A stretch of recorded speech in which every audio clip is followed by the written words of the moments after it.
All right, everything seems to work, and we are on the masterclass. Hello, everyone who just connected. My name is Alberto, and we are in Fuse Room recording studio in Berlin, the studio that we opened after moving it from Italy 2 years ago. Life here has been hectic. We've worked with really a lot of people in 2 years, and starting from August this year, pretty much summertime, we decided to restructure what was our WhatsApp Fuse Room, which was a weekly event where we would just take some random videos into some more structured master classes. And we offer paid master classes that are scheduled on a monthly plan with a weekly event that we do one-to-one with people like you connected right now.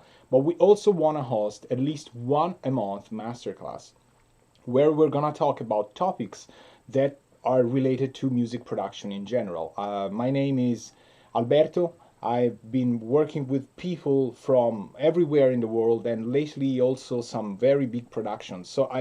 I'm a pianist and sound engineer, but the stuff that we do here in Berlin is very, very broad. There can be vocal recordings, there can be mastering sessions, there can be remixing, there can be full bands doing recording stuff. So there's a lot of topics that we can cover from real world stuff. Not anything that is over structured or is just planned to be marketing, just real life sessions that we have. And we can take stuff from everything that we do weekly or from suggestions that you have, for example. So we are also open to various suggestions. In this masterclass, for which we're gonna use the engine that YouTube has, because I thought it's gonna be more compatible with everything that you have, be it iPads, be it tablets, smartphones, computers, desktop computers. Some of you might be in their own studios with their own speakers.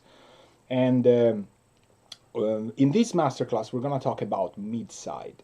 We're going to take probably an hour and a half, maybe two, depends. I usually talk a lot, so it could be 2 hours, but we don't know. We're going to take mid-side as a topic to face some ideas in mixing and mastering. This was my focus. We're not going to talk about mid-side techniques in recording. Many of you know already what this is. It employs two microphones.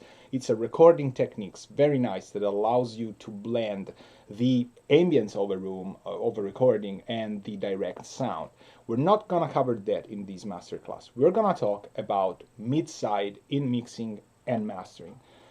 I think many of you know already what mid-side is, but I also know some people might be struggling with that, or they might have a bare understanding, but they're not really grasping it yet. And it's perfectly fine. I remember when I started, mid-side wasn't something that I already knew. Music to me was as it is from everybody else, from the listener standpoint, left and right speakers. So I was having a really hard time trying to decode what mid-side really is. And we should start from left and right. I think the easiest, I usually come up with an example that sort of works. I hope. Let's see. You all know left and right. You know, you probably are in your own control room and you have your speakers, you have two of them at least, one left and one right. I doubt anyone is mixing just in mono with one speaker. But in theory, a monophonic system is a system that has one channel of audio and it's getting reproduced by one loudspeaker. You can reproduce one channel with two loudspeakers, and that same channel will generate for our brain, because of the Haas effect, the precedence effect, the idea that that sound is still coming from one single source, unless you drastically change one of the two speakers, like you delay it or change it in sound. But if you keep that one channel consistent, you're gonna feel that the whole sound is coming from one source. And you know this very clearly. If you have a bass sound or a vocal sound that is centered, perfectly panned at center, you're gonna hear it in the center. Even though you don't have a speaker in the center, right? You don't. I mean, some people do because of a center speaker, but you know that the left and right speakers are reproducing the sound, yet you can feel it precisely, dead center. This is because our brain is not able to detect these two identical sounds and believes that there's an origin of sound that is not the one that's technically happening. This is still mono or artificial stereo. Some people call it artificial stereo because you can generate a false sense of stereo if you, for example, delay one of the two speakers. But it is not yet true stereo sound. True stereo sound requires two distinct channels with some coherence and incoherence in phase and polarity, like, again, a stereo channel for a full mix or stereo piano track, anything that was captured with stereophonic sound in mind is gonna get reproduced in stereophonic sound. So you're gonna hear some stuff on the left, some stuff on the right, some stuff in the middle, and all the variations that come with that. Now, mid-side is a different story. It doesn't take into account left or right, but it does take into account what's in the center, so what's the sum, the mid, and what's the difference of the sound, so the side. That's why it's called mid-side, or sum and difference. To understand that, here comes the example. Suppose you have a mix with 3 mono tracks. The first track is a lead vocal, the second track is acoustic guitar, and the third track is a mono bass. They're all mono tracks, there's bass, guitar, vocals. You put your vocal dead center, and you decide, because you like it, to put your guitar all left, hard left, and your bass hard right. Now you're gonna hear in a stereophonic system your vocal center, guitar left, and bass right. Now you can isolate guitar or bass with left-right systems, because if you mute one of the two speakers, you're gonna hear either guitar or either bass, but you will always hear the vocals because they're mono dead center. When a sound is mono dead center, you are requiring your speakers to reproduce the exact same energy and content of audio simultaneously from both of them. So because of that, your vocal will be simultaneously left and right.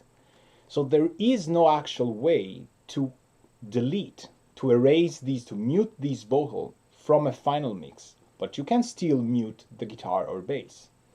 Now, mid and side works this way. Mid is the sum, we said, of the two channels.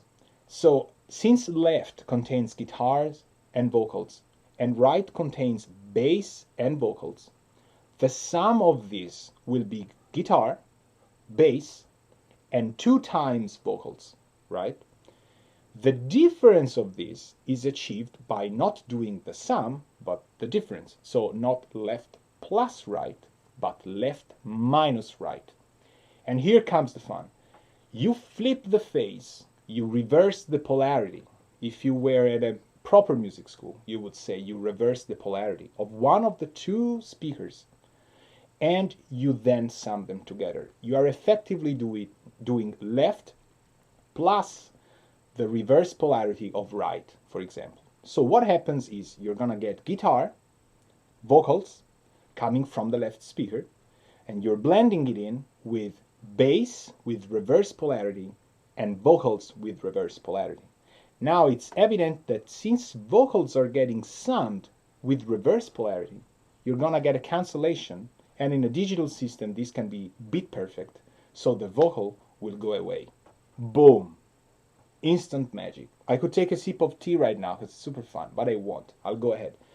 The bass will be flipped in phase, but since there is no actual identical content of this bass in the other channel, you will still hear the bass. There might be some frequency cancellation if the bass has something similar with the guitar, but from a rough standpoint, you will still hear guitar and bass minus the vocals, because it's the difference. So what is different between the two speakers? Guitar and bass, not the vocal. This lets you understand that with mid and side, you can work not with left and right channels, but you can work with center and sides, or mid and side. This is extremely, extremely useful, and we'll see why. How many times have you had backing vocals that are too bright or too dull? It could be the opposite. And you can affect the left and the right channel because they come from everywhere. You can feel them, they are in the whole stereo field. But you're also affecting everything else. You're putting an EQ on the waveform, and there you have it. The EQ is going to work on everything. So you try, for example, and make them brighter, and all of a sudden everything else is brighter. The snare, the vocals, the lead vocals, the drums with its cymbals, and you're not achieving what you wanted. You really loved how the lead vocals sounded. So with mid and side, you can intervene on backing vocals better than you could do with left and right. The reason for this is you take an EQ and you make it work only on the side content. This will leave bass, probably kick, lead vocals, and all of the instruments that are mono-centered out of your intervention, and you will be able to work on the backing vocals and, yes, of course, even something else. You will not be able to completely isolate that because in the side channels there will still be stuff that's working in there. For example, all the reverb, any effect that's stereophonic on vocals, for example, anything that has stereo content, that stereo content will be in the side channel. But I guarantee you, since I didn't invent this and I've been using it for quite a while, it will be a far better way than to try and work on a left-right system. So now what we're gonna do is we're gonna take one single track. This is a song by a band called the Boogie Snakes, or the Boogie Snakes. It's a band from Banbury. It's a British band, and this song is called "It's My Right." I did this mix quite a while ago. I don't remember how much, but not too much. I think in the past year or within the past year. And they're a funk rock band. It's an incredibly amazing song. They have this acid jazz rock tune, and this is a sort of a rough mix that I did very quickly months ago, and from there the mix developed. But the fun note is it's being done entirely with hardware. There are only, I think, if I remember right, 3 plugins, and they are mostly for vocal effects. I clearly remember the Vocal Slap is a plugin, and there might be 2 other plugins. It's also very dry sort of sounding mix. So there are not even many effects, but there are 3 or 4 plugins. The rest is entirely hardware. It's been done through this system, so it's analog summing and all hardware boxes. If you care for it, maybe in a future masterclass, this is a topic we could cover, like how did I route everything. But it's Pro Tools getting out up to the analog outboard and getting back in. I have 2 playlists in this session, and one playlist is the final mix, which has a 2-bus processing, and the second one is the mix without the 2-bus processing. I don't think we need to address the mix without the 2-bus, but we will use, again, I mean, it's pretty much the same song, but it's funnier to hear the one with the 2-bus, because that's how I mixed the whole song. So, of course, it makes more sense. It is pretty loud. I mean, you will not hear it as loud, but it is pretty loud. And I think we might go down like a couple dBs, maybe more. You can see it from the waveform that it was clipping in the converter. And there you go. And guilty as charged, this is what sounded great. And the mix was delivered, even if still in a rough form, already at like sort of not competitive levels, but pretty much up there. So we're gonna listen to the song. The cool thing about the system of these master classes is, unless I make a blatant mistake, you'll be able to hear straight from the monitoring system of the studio.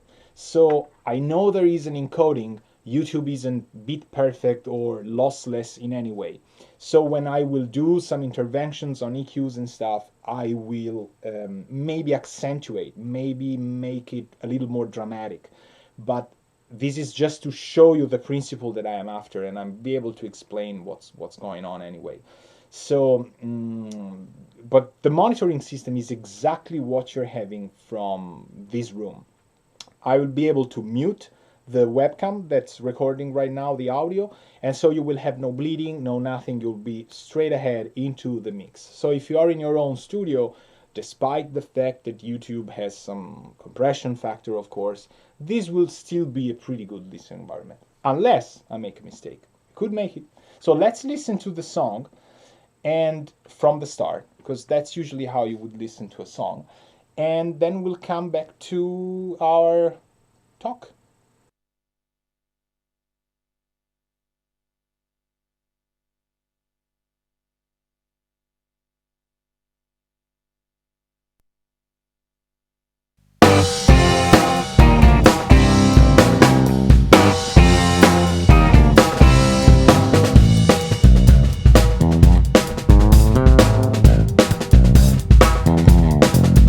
Had my shop been raised in wars of the blitz, we wouldn't be phased, we'd be doing our bit. We'd be tall and proud, stood up to the sky. Now it's burnt to the ground, and we don't know why. Got passion for property, roll up, roll up. Got my brick wallet ready, got my hood up. Age of entitlement, all you have to do is want something better and it belongs to you. My family's proud, I'm on TV. It's my right, it belongs to me. It's my right to have the run of the town. It's my right to run people down.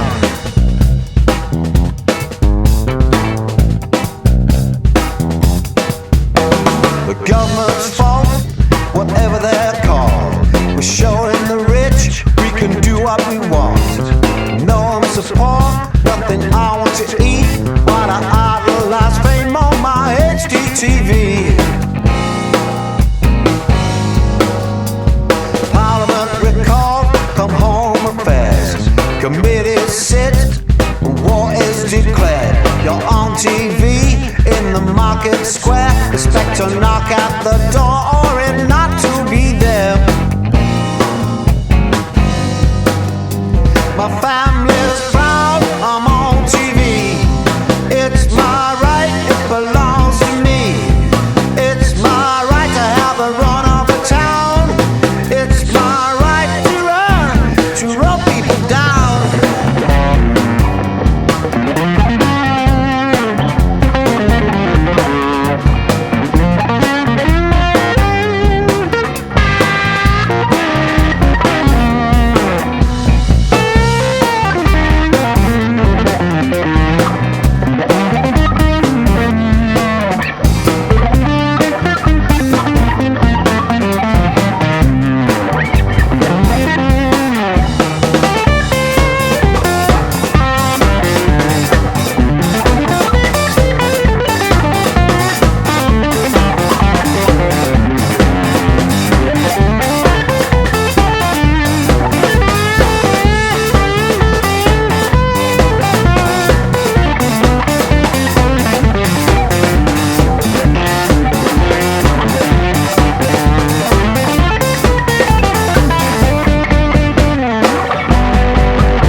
Season right, summer season break.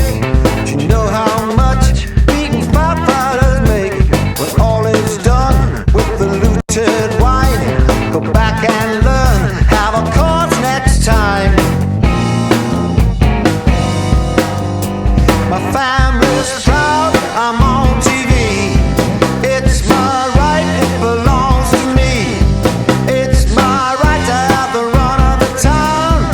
It's my right to run people down. It's my right. It's my right. It's my right.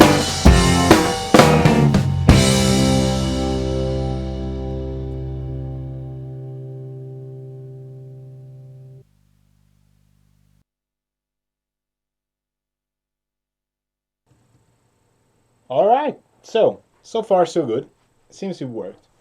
I really love this mix. I hear, I mean, it still was a rough stuff, but maybe now I would go like a little bit easier on the slap, maybe, but I like how bold it is when it kicks in, and I just love the rhythm section that they played really great.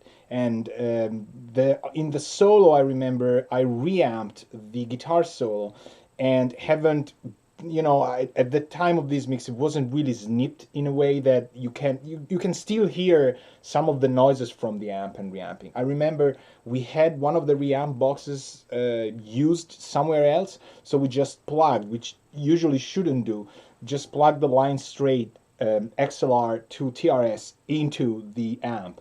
We didn't have time, it was fast, so, but with a little bit of, I wouldn't say denoising, but just a little bit of gating, this can, get canceled. But it's still a very rough take on how the solo sounds, and I really, really love it. I have to say, it's still a mix that I listen to.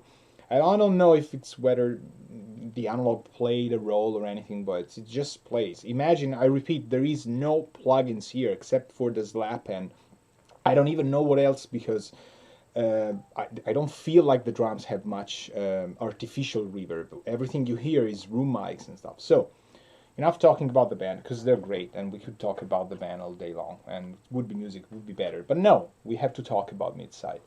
So, as you can see, I've opened one plugin that I use and can be used for Midside. It's not the only one that exists for this, and it's not my favorite by any means. It's a very good equalizer that has mid and side controls.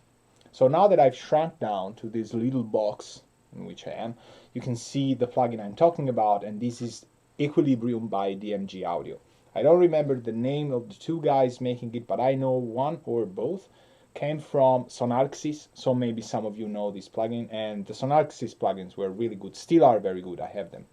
But the DMG Audio with Equilibrium and the limiter, the limitless, are very, very cool. Very complex plugin. We could just do a masterclass on that. I've done it for some, maybe of you who are connected right now, because it has lots of parameters and it can be really customized to very geeky level, I would say. But we're gonna use this because it's big for the interface, and because it allows easy sub-mixing of mid and side. If you look at the bottom right of your screen, you will see that the plugin has a mini mixer that is mid, side, gain, and view meter.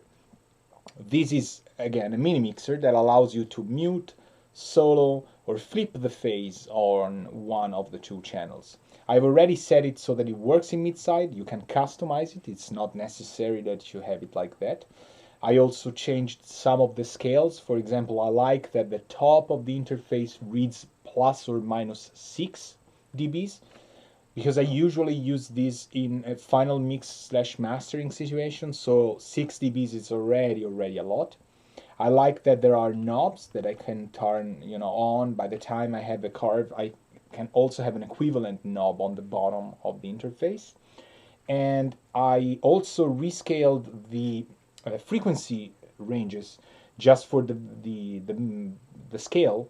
It doesn't affect the sound of the plugin, because I like 20, 50, 100, 200, 500 rather than 30, 60, 90, 120. It depends. It's just a matter of taste of how I'm used to. So I usually keep the analyzer off. We could keep it on just for the sake of letting you hear what's going on, but I usually don't like analyzers.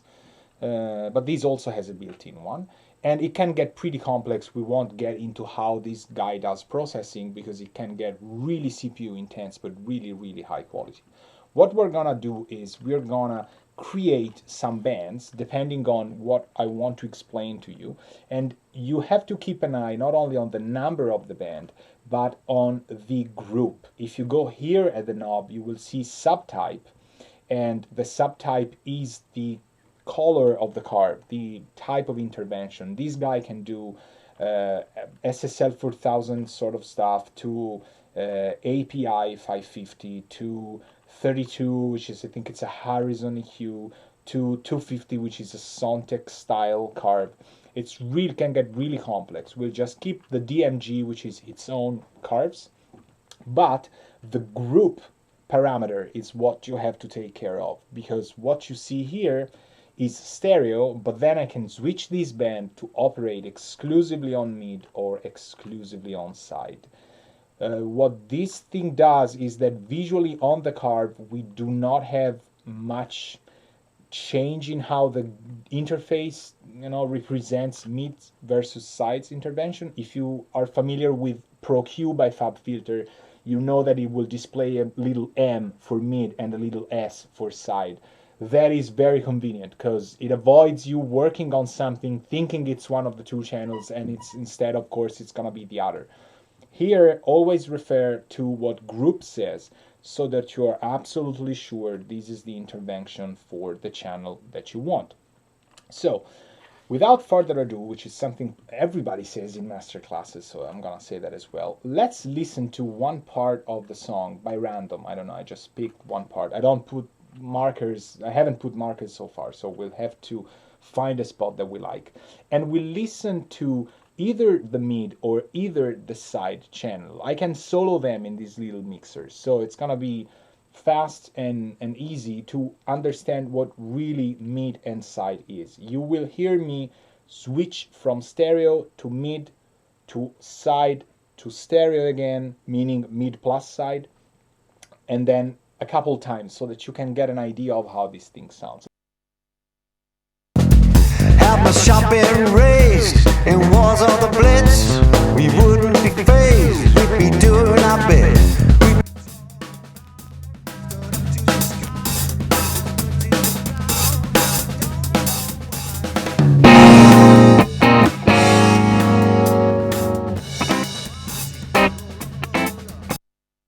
Wallet ready, got my hood up.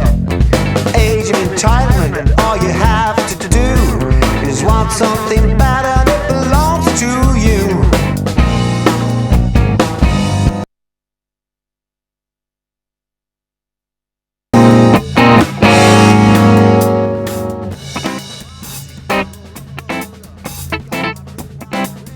Got my hood up. Age of entitlement.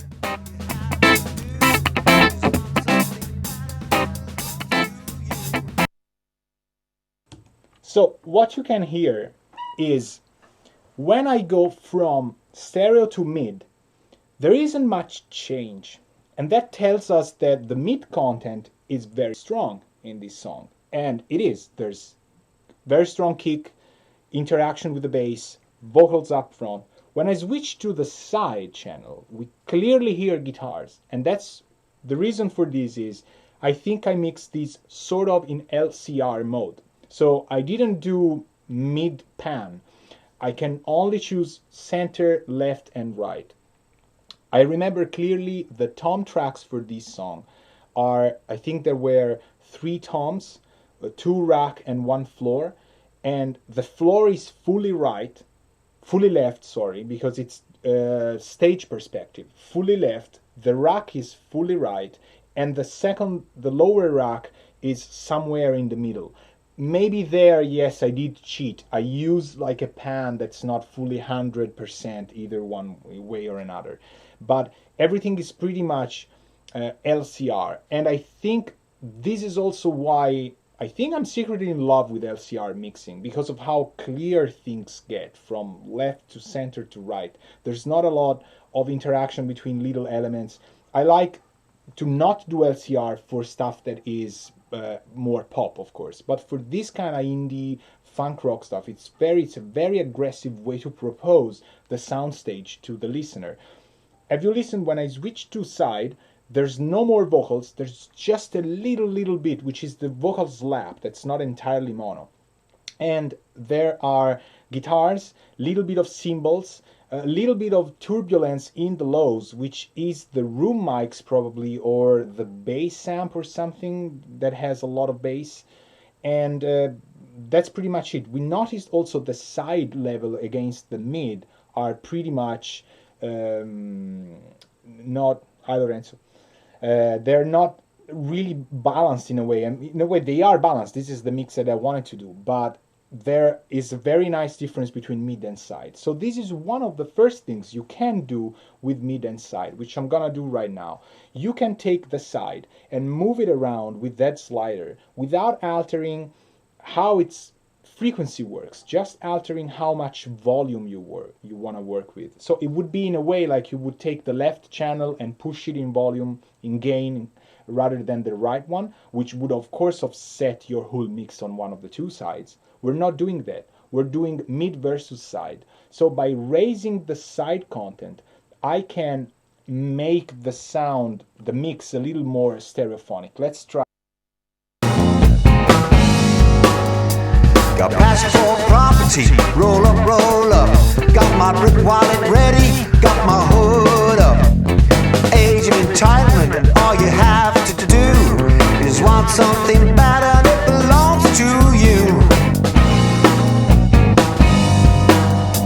My family's proud, I'm on TV. It's my right, it belongs to me. It's my right to have the run of the town.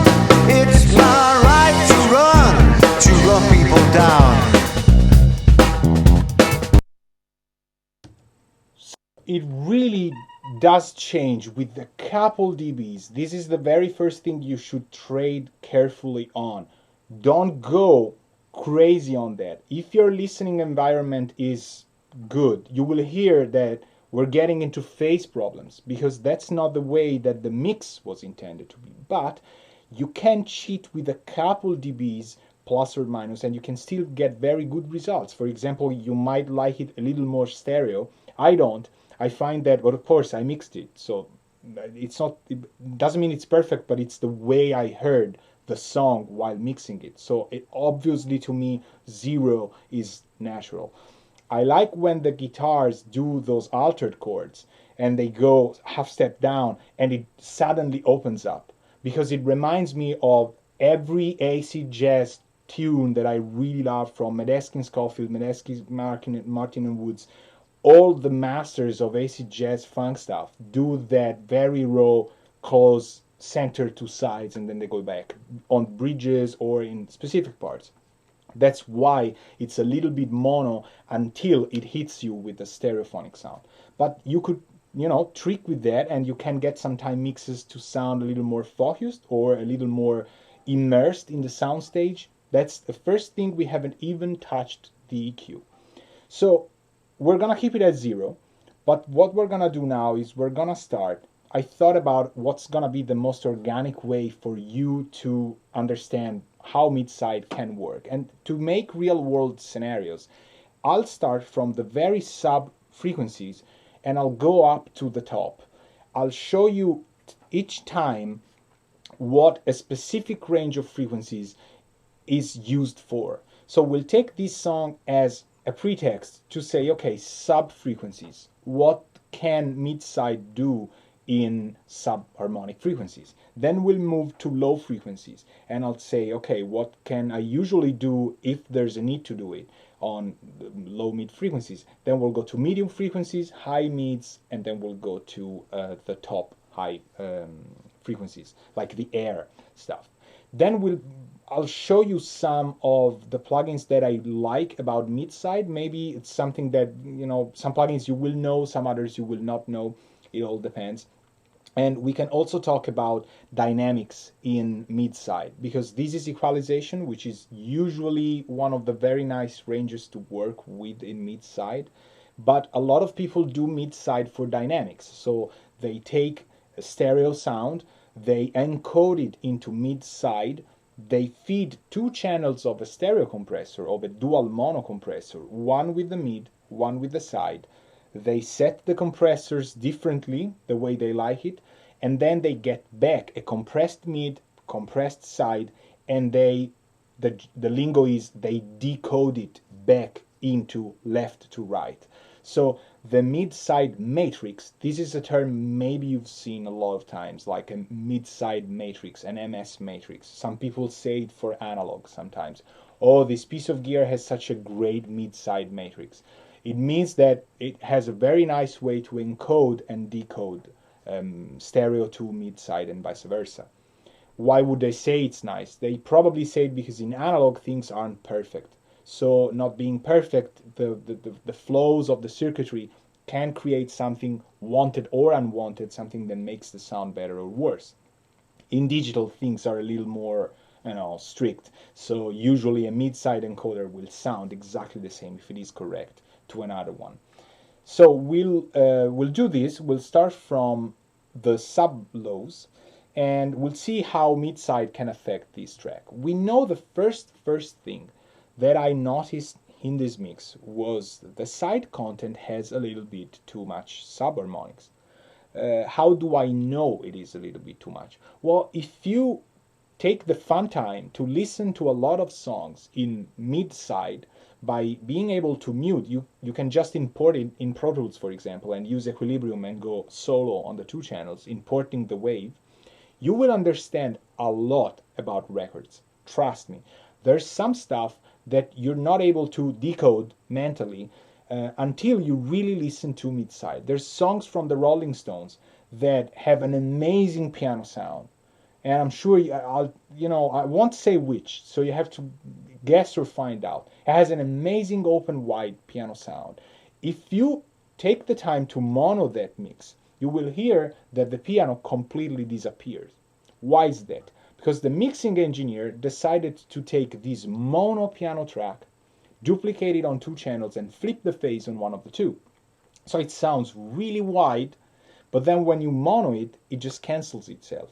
And the mix inside has a specific placement because of how the soundstage is affected by this choice. It's pretty savage choice, but it works great, and the song is really famous.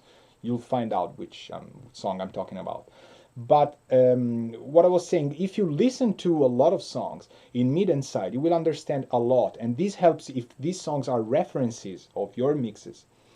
One short example before we go there, I once did a record for a thrash metal band, and they had references that they sent me. We did it here in Berlin, and one of the references that sounded really great to me, when I listened to it in mid-side, I found out there was no drums at all in the side channel, at all. The drums were completely mono. And I was like, oh, okay, the drums are completely mono. And I remember my assistant at the time was, oh my God, how did you find out? And I was like, because I've listened to it in mid and side. And if you see, if we hear the side content, things just disappear. And he was like, oh, this is an amazing way to find out what works for reverb, how a mixing engineer worked on vocal reverb, for example. Some vocals sound dry, but if you mute the mid channel and just listen to the side, you will find out there's tiny little effects like slapbacks, short delayed plates, and you will go like, aha, that's how that vocal sound gets so sexy without sounding wet. So it's a great way to learn, clearly. And that's how I mixed the record when we did it, and that's how I recorded the record, because I knew I was gonna do mono drums. So this choice, this element that I understood from listening to this mix in mid and side separately, affected how I even tracked their record. And since they really liked it, and the songs, I think the mix is really great, this played out for the good. So we can say it was, something I can sort of teach to people. Like, this was a very productive thing that I've done. I affected the whole tracking of the drums, and to know that I was gonna be mono, so we had a very strong center and very wide open guitars. So now we're gonna work on the frequencies, and that's one thing I was saying about the sub-lows. How do I know that there is too much sub-lows? Let's listen to it again with just the side channel engaged, and let's take the same exact point, and let's listen to only the side, and then we'll talk.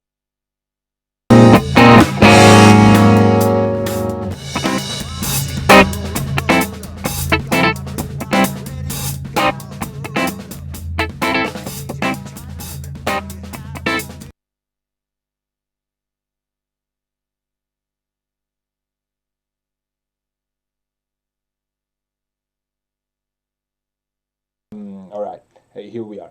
So I was saying, if you trust your speakers and you can hear it, I don't know how YouTube is going to encode those sub-lows, but there is some low content in the mids that I usually would cut away in mastering. Why is that? They take a lot of energy out of your speakers, and since this is difference, we're talking about difference in the stereo field. So the left speaker is going to send some low energy stuff, the right speaker is gonna send some completely different, otherwise it wouldn't be in the side channel, right? low frequency content, and they're gonna be mixed in the room, and you don't know what kind of room your song's gonna get listened to. So even if the environment is sort of really good, you're gonna get messy in that listening room. So a lot of records today, because of the fact that they do not know where they're gonna get played, and they're probably not gonna get played in a control room, because people do not usually have control rooms, lucky them, because they're really expensive rooms. But the tendency is we cut all of the lows from the side channel. Now, does it mean that you just cut drastically? Does it mean that this is like, oh, okay, I can cheat? Of course not. It's the principle of cleaning the sub lows.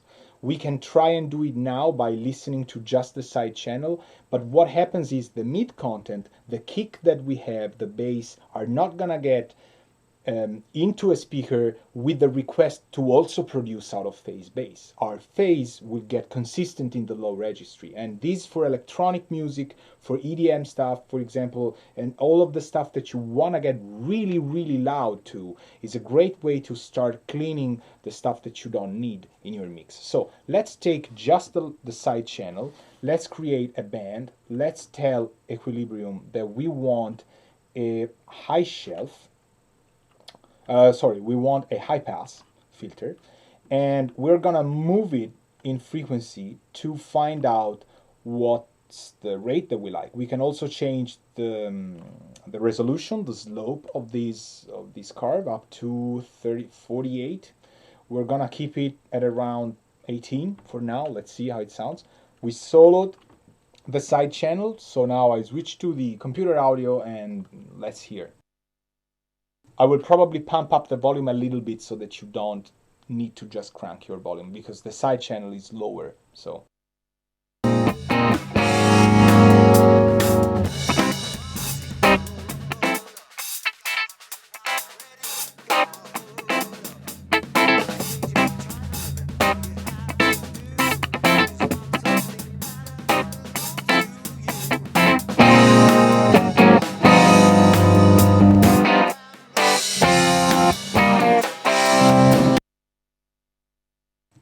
okay, so you've listened to the intervention that I'm doing, and I'm only filtering this. This is only to let you understand how this can work. Now, would I do it this way? Partly, maybe yes, but it doesn't make sense unless you have the mid with the side together. We know that 50 sort of sounded right at 18. I don't want to completely destroy the lows, because that's another thing, it will kill the groove. But now we're gonna listen to mid and side together, and I'm gonna sweep the filter. And this will give you an idea of how thin things can get, or clean, or muddy. This will be gonna be a nice example. We're gonna keep mid and side levels completely at 0. So it's the same mix with just filtering, high pass filtering on the side. Let's start at 18 and let's go up. Got passport property, roll up, roll up. Got my brick wallet ready, got my hood up.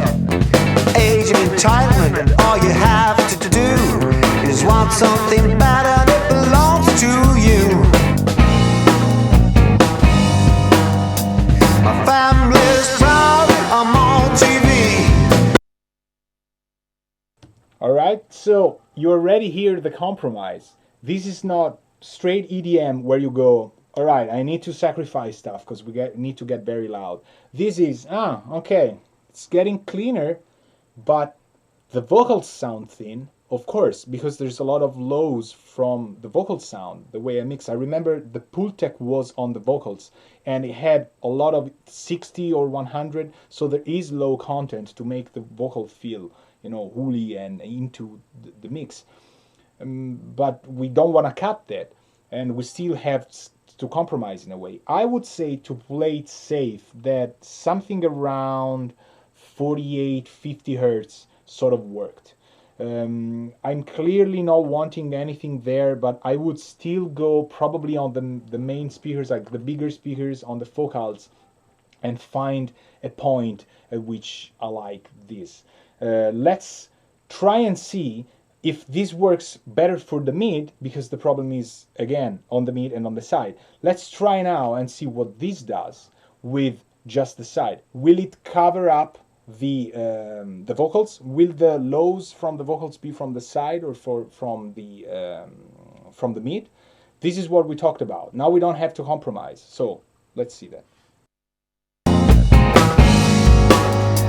Got passport property, roll up, roll up.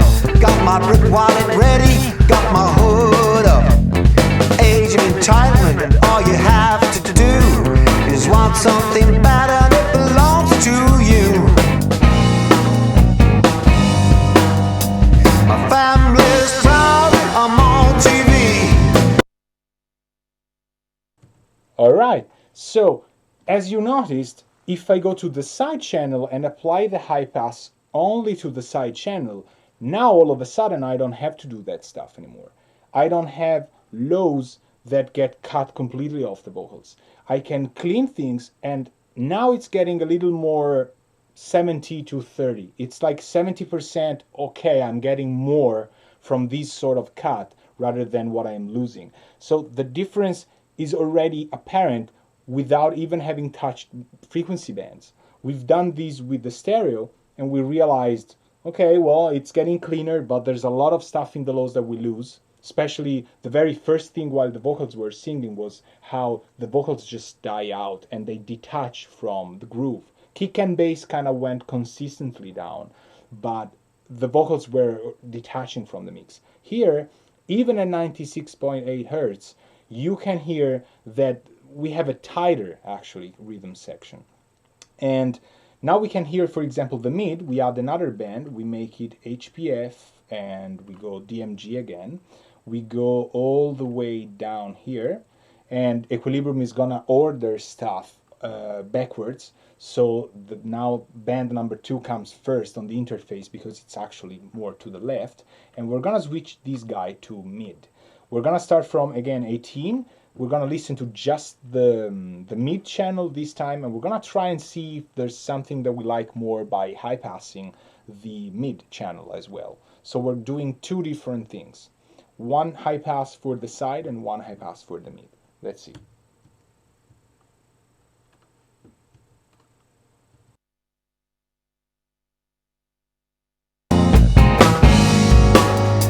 Got passport property, roll up, roll up. Got my brick wallet ready, got my hood up. Age of entitlement, and all you have to do is want something better that belongs to you. My family's proud, I'm on TV.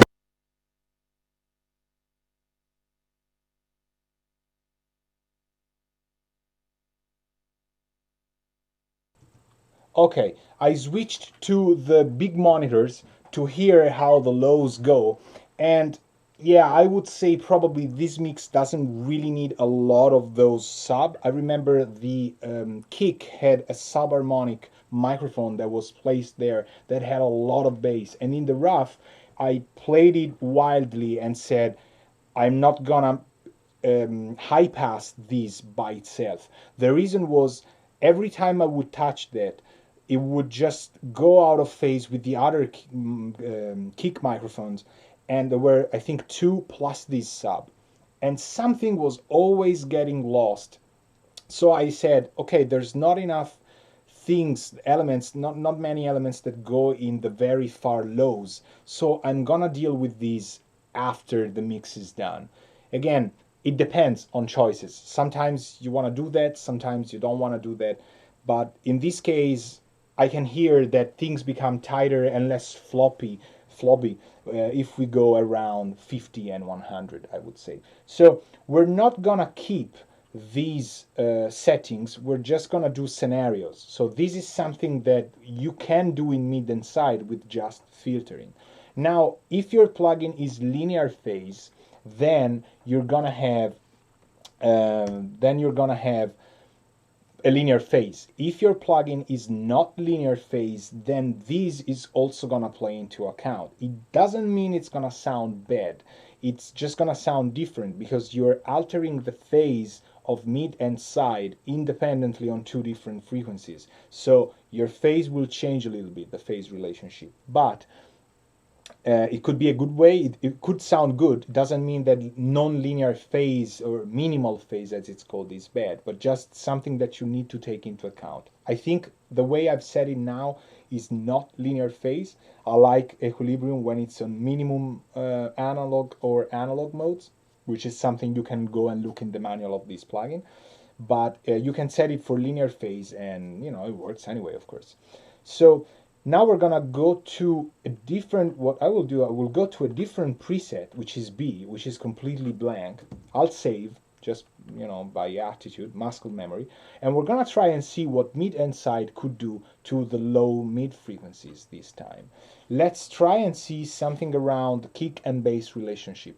Again, I'll do it in stereo first, and then I'll do it with mid and side, so we can compare how a normal left to right intervention would be against a mid to side. Let me switch to my set box presentation, which is serious. Getting used to the shortcuts, pretty good at it, huh? So let's focus on the song in full stereo, normal, and just try and see what things change in this area here, around 100 to 100 hertz. I have to go back.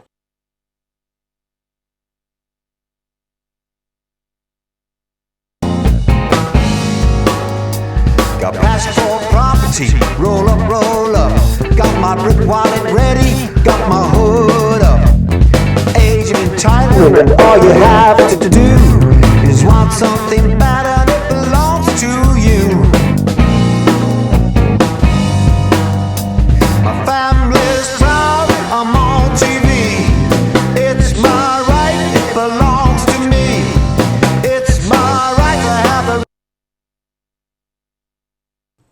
Okay, so what I noticed is that, of course, on the 60 hertz we get a little more kick, which I wouldn't change honestly, but this is something we could work on. But what I really liked is when I moved around 300 hertz. There is the 300 hertz on bass, maybe is an area where usually you start leaving the real thick body of the instrument, and you're getting into more of the hand of the player, of the fret, not just bright fret, but more of the fingering of how the guy moves. And it's a great way to get the sound of this guy into the band in terms of performance, of the feeling of the performance, rather than the feeling of the bass hitting you.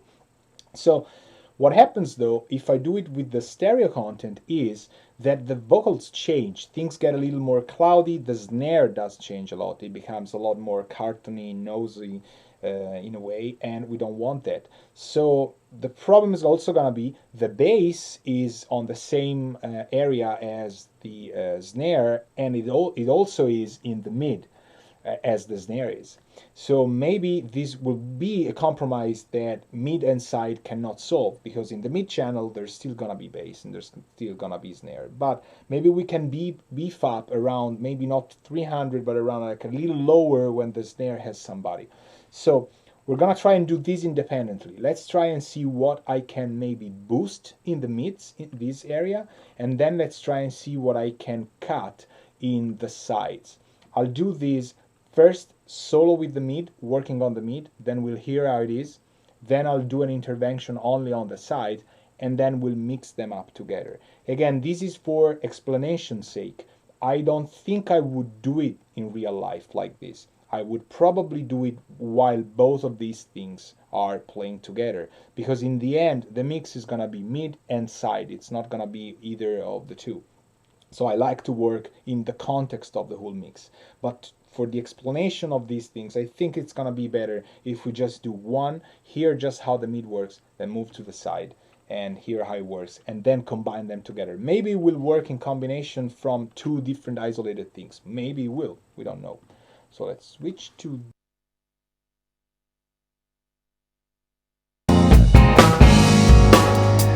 Got passport property, roll up, roll up.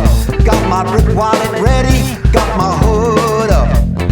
Age of entitlement, and all you have to do is want want something better that belongs to you. My family's proud, I'm on TV. It's my right, it belongs to me.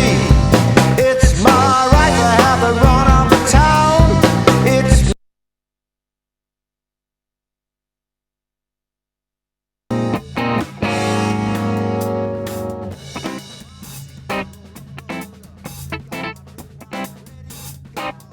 put up age of entitlement, and all you have to do is want something better that belongs to you. My family's I sort of lied, but it makes sense. When I was trying to EQ the 300 hertz, I really liked how things sounded, but I found out that by boosting it even 1 dB, consider that the scale is, unless I go really far up or down, then the scale changes. You've noticed it goes up to 12 or 18 dBs, but the top and bottom of the EQ, I repeat, is 6 decibels. So it's twice as much, the frequencies in that area, as 6 dB means twice as much. So whenever you see me doing this kind of curve, we are at around minus 1.38, and the side intervention, the mid intervention, is minus 0.81. So again, here I'm telling you it's already making a lot of difference. It's subtle, but it does make a lot of difference. Do I like this compared to the other one? It could clean things up when we go higher in volume. It could be a utility thing. I think the balance was pretty much okay, but it sort of cleans some of the muddier areas, so we're not anymore talking about the bass or the snare. It's about two different areas where side and mid were a little bit thick. Maybe 292 hertz on the mids is, yes, the bass had a little bit too much fingering and it would maybe overshadowing some part of the snare. And the 169 hertz is maybe there was a little bit too much rumble from the room mics, could be, for example, or overheads. I think the overheads were pretty lean, so maybe it's the room, maybe it's the bass amp or the guitar amp. So in this area you will be able to reshape some of the muddy content. We all know that that area is going to be the mud of many mixes, and it needs to be taken under control because every instrument plays there. And in mid side we just found out that we can do two different interventions and not affect the overall sound. It just sounds a little bit cleaner and leaner rather than scooped or EQ'd. Now we're gonna move to the 500 and 600 hertz, and this I can tell you from experience is another area that I usually used to overlook a lot. But for example, if you do boost some of the 600, 800 on the side channel, you can get a lot of space back without taking the side channel in its entireness and just pushing it out in gain.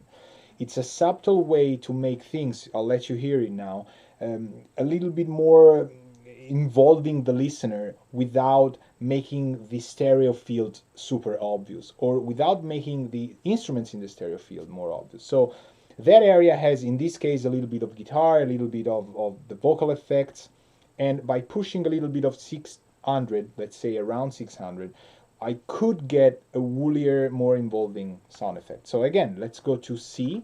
We disregard that. These are all single step scenarios. Imagine these can get combined in a single mastering session where you want to adjust stuff, or in a single EQ where one band can do one thing, another can do another one. Let's take one band.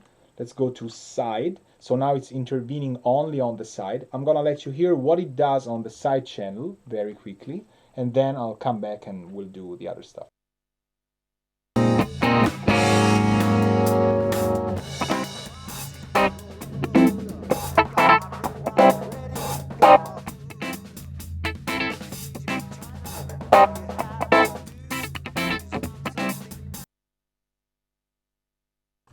So pretty clear that there is a lot of noise from the guitar.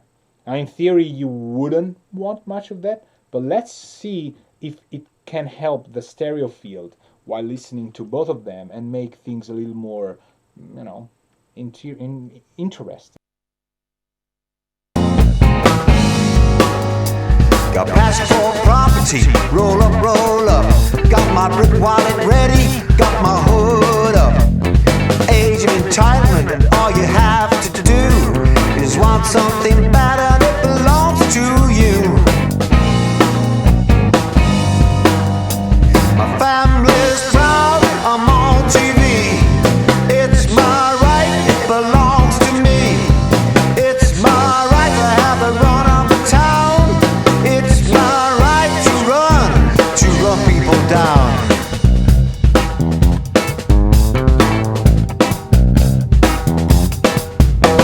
The government's fault, whatever they're called. And this is really, really fun because I've moved the guitars in the mix, as I told you, left and right. So you could really hear the guitar sounds like one of the main harmonics of the riff he's playing is around there. So if I scoop that frequency in the side, the guitar sounds a little bit in the center in this control room. And if I go up with the 600 hertz, then I get a little more detail on the left to right. This is also a great area to check headphones for. You put your headphones in and you fine tune that 600 on a pair of headphones, because it's an area that can get scooped or bumped depending on whether you mixed some of your mix in with headphones. Some people do or have to do it because they're continuously on the move. And after a while you get in the habit of knowing what these will do. Like your mix usually lacks mids or low mids, or it has too many. This is an area to check to re-establish the listening sound stage, because it affects, again, the mid frequencies only of the side field. We could do this now for the midfield. Let's keep these on. Again, it's 0.74 dBs. I said I would do these things dramatically, but I can't help it. I can hear that it's where I want it. And you also heard the cue while I was changing the cue. Things were really moving in the sound field because of how many frequencies of mainly the guitar stuff and the effects would get affected. So even the cue factor in that card plays a lot of difference. Now let's put another one and let's go with mid only, and let's hear what difference can it make in the case of the mid channel by itself, and then I'll try and see what's going on with both of them. Got passport property, roll up, roll up. Got my brick wallet ready, got my hood up.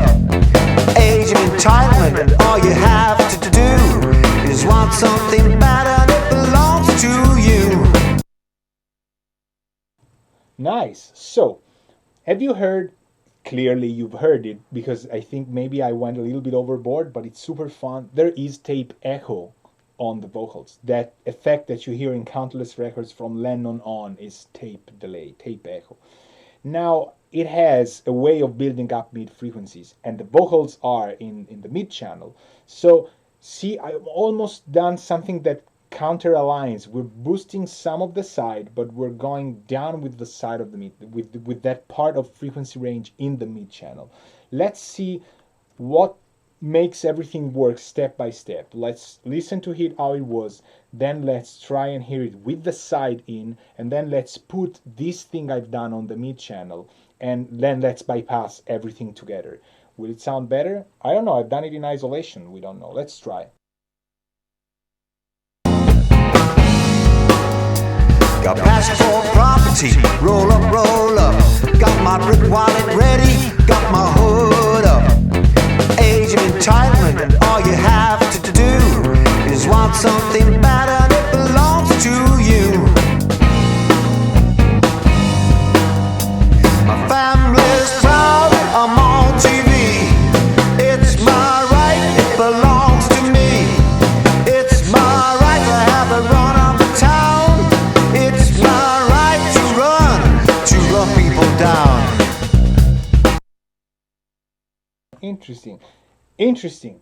Again, it's always interesting. I don't like what I had done in the mid channel when I was listening by itself. I liked it while listening to the mid channel by itself, but in the context of the mix, it takes away that crunchy mid range that the tape echo puts. Now, if you hated my choice to put that tape echo on the vocal, you will probably say, oh, at least it would just get rid of it in some way.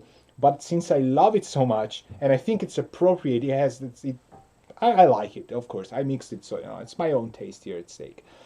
What I can do though, and what I've done while listening to both of them, was to carve some of the 500 in the vocals. That, I think, it helped just a little bit.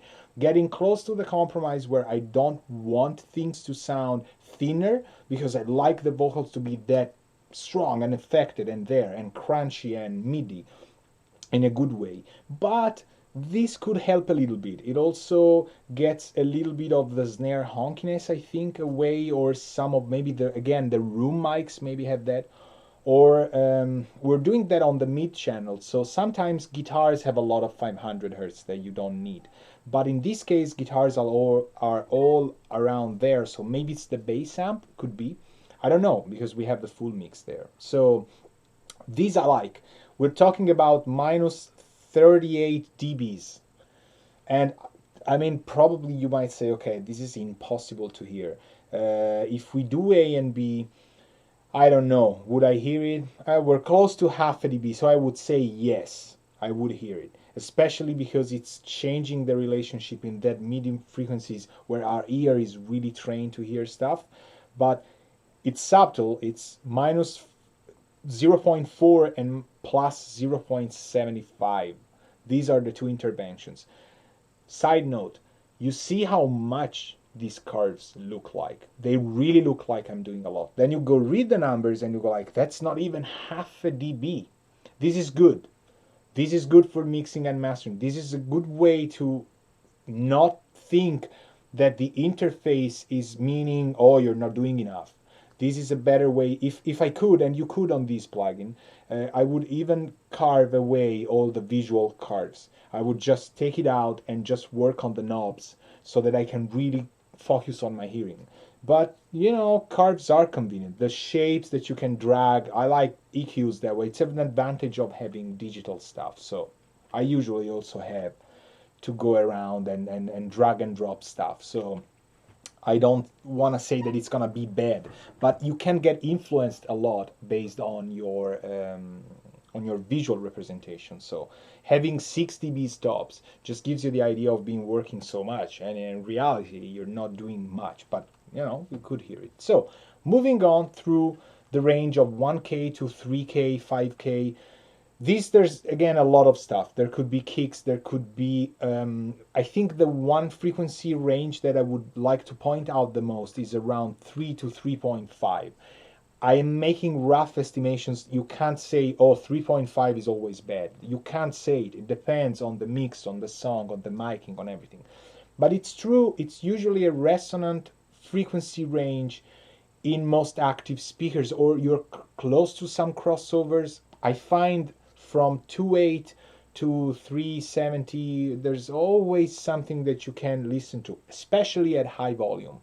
So now we're getting into mastering again. When I master songs, sometimes people that have been here know that I'm not a listener for very high volumes. High volumes, yes, but not like crazy high. This range you want to hear at crazy high level, because your speakers will create some sort of emphasis on those frequencies. Often I find most active speakers do. And you have to counteract that. I'm not the type of guy that says, oh, well, the mix doesn't have 3.5, so it's right. If your system is wrong, I don't care. I don't care. If the mix is going to sound like it's too resonant at that frequency, people are going to not enjoy the mix you've done. So I like to hear it at loud volumes to simulate what would happen on PAs, on louder hi-fis that don't have necessarily a lot of quality. And by boosting a lot of gain and volume in the control room, I can really hear how things behave.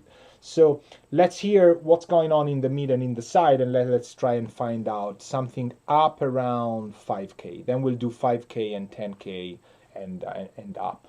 Okay, I still consider 5K like a crossroads between mid highs and highs, so it's like a frequency range of its own. But that's how my mind works. We don't want to know all that stuff. All right. Got passport property, roll up, roll up. got my brick wallet ready, got my hood up. Age of entitlement, and all you have to do is want something better that belongs to you. My family's proud, I'm on TV. It's my right, it belongs to me. It's my right to have a run of the town. It's my right to run people down.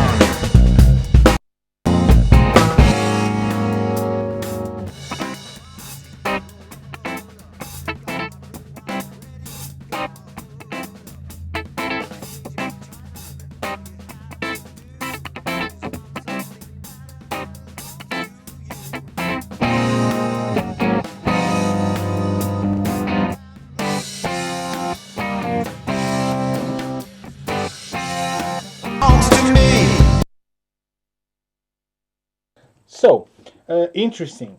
There's not much, maybe because I've done such a great mix that it doesn't need any corrections. But the 3.6, something around there, maybe 3.7, I did a mistake of moving things around. It was like a little bit up. I think we were around 3.7 when I really went up and said, okay, maybe there's some resonance there. But there's not, the guitars have been recorded right. They don't have that much. And also I've scooped some stuff. I remember the guitars had 550s, I think, or the Harrisons, I don't remember. So they've been taken care of. They're not too sharp. And they're not in the mid channel either that much. So there's might be some reverb, some little bit of room, ambience, but there's not much. But, you know, minus, again, 0.8 tops on the mid channel just makes the vocals a little bit less sharp. But we were sort of in check. On the other hand, it's very nice to bump the 4.4 on guitars, meaning on the side, on the, this was mid and this was side. So let's check it again. I'm not sure, I don't want to say something wrong. I did it afterwards. Got passport property, roll up, roll up. Got my brick wallet ready, got my hood up. Age of entitlement, and all you have. All right, yeah, I was right. It was just while choosing things, I just mislabeled them. The intervention on mids is correct, and then guitars on the side channel 4.4 was right. You see, it just creates more detail on the guitars without having the balance change in all of the strumming for the lower frequencies. These I like. This, for example, is one of the things maybe the mix needs a little bit. It just gives a little more accent on the guitar strumming and stuff, so that could be good. On 5K, there's also a lot of brilliance and top of the vocals. Let's try and add one of these, but remember then that we're also working in contrast.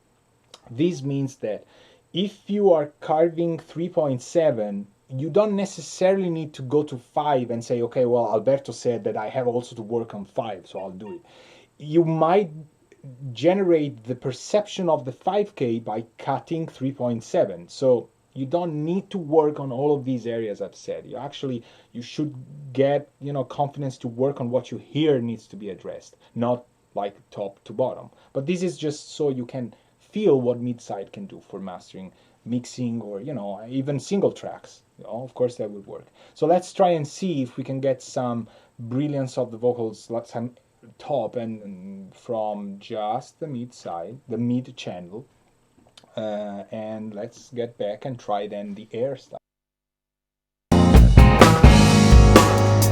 Got passport property, roll up, roll up. Got my brick wallet ready, got my hood up. Age of entitlement, and all you have to do is want something better that belongs to you. My family's proud, I'm on TV. It's my right, it belongs to me. It's my right to have a run of the town. It's my right to run people down. Oh, there's a lot of stuff we could do here. There's some S's that might get a little bit in the way sometimes when it goes like at the very, very final part of the verse or of the chorus. But that's higher. It's around 6.4 I hear. If we make the 5K a little bit higher, we emphasize it. Have you noticed the vocal just comes out? It's more detailed. We can tell better the lyrics. But it was okay, I think, where it was. But in some cases where you can't hear what the guy is saying because of all the lips, the consonants, and the stuff, the area around the 5K can help. It's, of course, it's not necessarily 5K, but it's where you will understand all the consonants. On the other hand, there could be instruments. Remember this, there could be instruments that are overshadowing the 5K of the vocals. So you don't have to boost the 5K of the vocals. Maybe there's something like cymbals, guitars, piano, I don't know, some instruments that have a strong 5K content or that area that you can carve during the mixing phase, and all of a sudden the vocals will sound right. Because if they sound right already, why would you make them more just to fight against something? Take that something that's harassing the vocals and attenuate it. But again, 6.4, it's getting out to be a little more S's for the mids. I don't think the side would need anything. Of course, there you will find maybe the hi-hat, all the cymbals, but we can see these, for example, on 10 and 20K. If we go to the extreme top, I can usually refer to that as people do a mastering session and they do it very cheaply. Like they take the high frequencies on everything and they just crank it. And the detail comes out so much, then people usually in the very first 3 seconds go like, oh wow, it sounds much better. It doesn't after 3 seconds. In 2 seconds it sounds great. 3 seconds in it sounds, you're not sure. 5-10 seconds after you're like, this is so fatiguing, and it's so cheap oftentimes. Because to crank high frequencies in masters just because, it's a very, very sleazy way to get out, of the trick. But if you boost some of the highs in the side channel, all of a sudden you're very noble and you can drink brandy, because it's a very it's a sophisticated way to get high frequencies in the mix. You're not overshadowing everything, you're just adding a little more sizzle to the side content, and it gets very subtle sometimes. You can do on analog hardware a couple of dBs. Again, in mastering this is already a lot, but you can do a couple of dBs on the highs and on a shelf, and you will hear that the mix isn't necessarily brighter, but it has a little more air without having the vocals shine on too much, because again, the vocals are not in the mid channel. So let's take a shelf, high shelf, and let's put it on the side channel, and then let's experiment by going up and down while the song is playing. We go to the audio. Got passport property, roll up, roll up. Got my brick wallet ready, got my hood up. Age of entitlement, and all you have to do is want something better, and it belongs to you. My family's proud, I'm on TV. It's my right, it belongs to me. It's my right to have the run of the town. It's my right to run people down. Well, here again, would I change it? Would I just make it blatantly louder? I don't know. But have you heard? I was going like up and down, and it doesn't feel like what we're used to do with shelves in the stereo field. Like when you go up, it becomes incredibly brighter. I can try and do it now. See, with a shelf that just does stereo field, like the old school.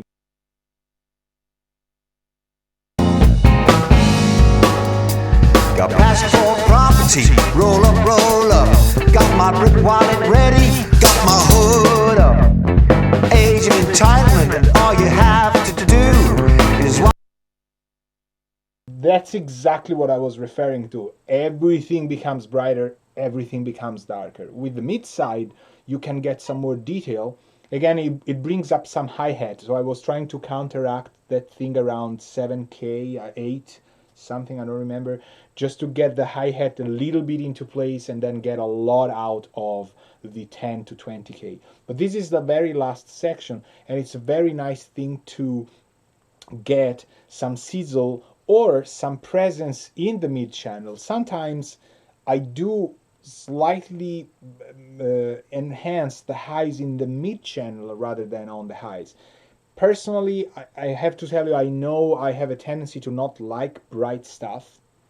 So I know I tend to make things a little bit maybe on the darker side. I don't like to listen to things that are too bright. And the reason is I like when I listen to music, I listen to a lot of it. I don't just listen to a song every day. I sometimes sit down and listen to entire albums. And if you do have lots of high frequencies, like you take albums from the 90s and you just listen to those, it's gonna be more fatiguing than something from the almighty 80s, because the 90s had a lot of more hi-fi digital stuff, and with that stuff also comes a lot of high frequencies that did not get lost in tape, in analog, transformers and stuff. So I don't like when things are too bright, so I know I could err on the darker side, which is a reference to an album in a way.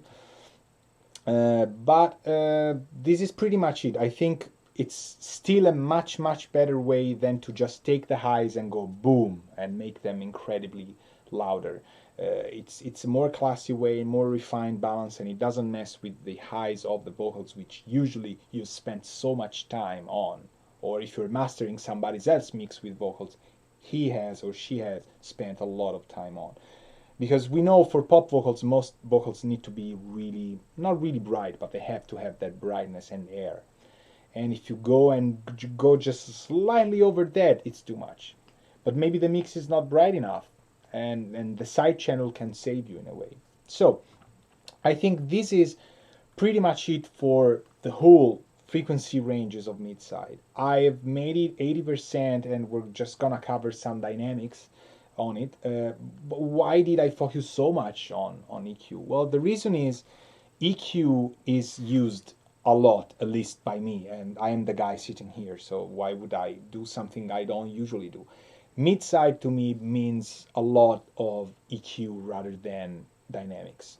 But 20% of the stuff I can do dynamics. So do you know a compressor or a limiter or a dynamic processor that does have mid-side in it? Maybe you do. I'm trying to recall one, but we don't need to, and I'm gonna show you why. Maybe in the chat somebody will write like, oh yeah, this. We don't know. Maybe yes, maybe no. Let's actually, we could have kept this guy, but okay. Let's go to, okay, thought I saw somebody write something.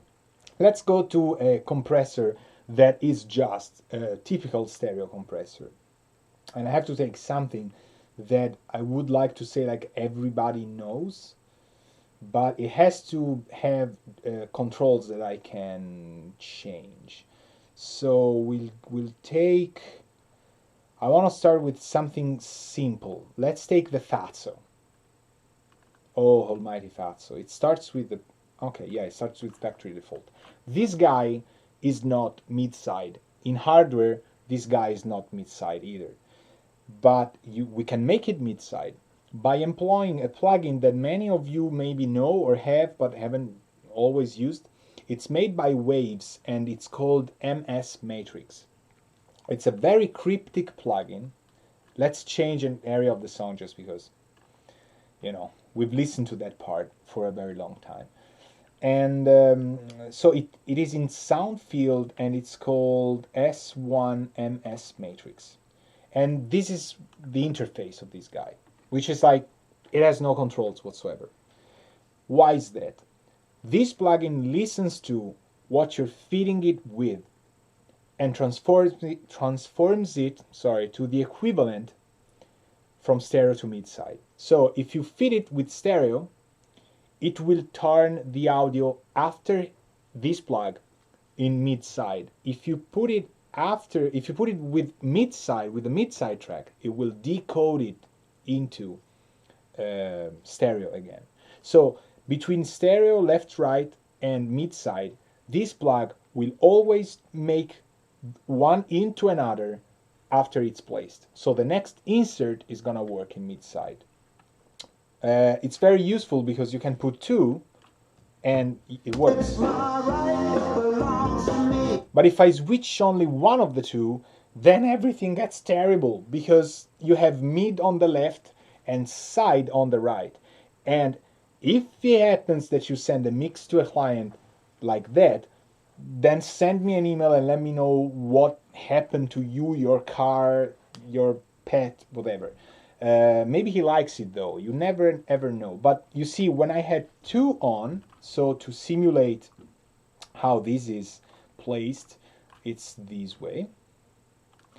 And now we're having left to right being moved to mid side.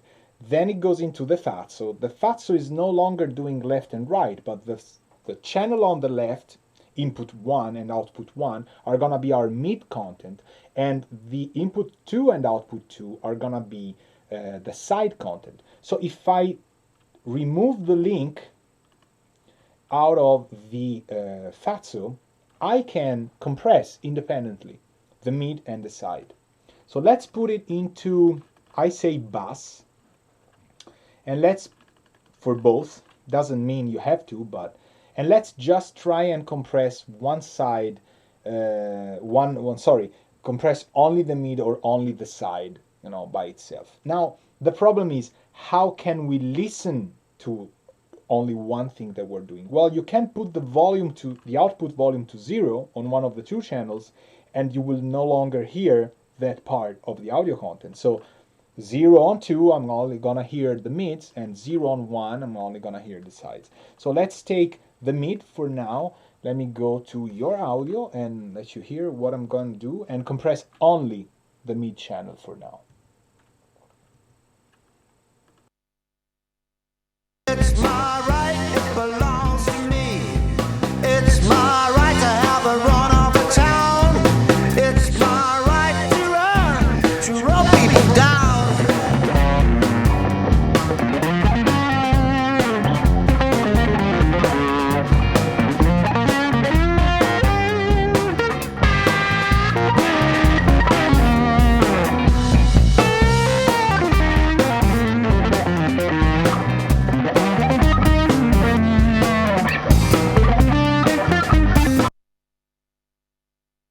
It is a little bit louder, but it's also a little bit denser. The bass compression on the mid side is just giving it a little bit of things to chew on, and everything is more present. It doesn't go away as much. So now let's try and not compress the side. So let's try and leave the side completely uncompressed and just hear how things behave with this plugin in. I'll maybe retune a little bit of the output for the second channel, so the side, so we can rebalance it. But I wanna have you hear how just compressing the mids can do to a mix something that you like compared to the sides. Then I'll do the opposite while we're running. I'll remove compression on the fatso on the left channel, so the mid, and I'll just compress the sides, which is something I don't usually do, but again, there's no rule, it could work. So let's go. It's my right, it belongs to me. It's my right to have a run of the town.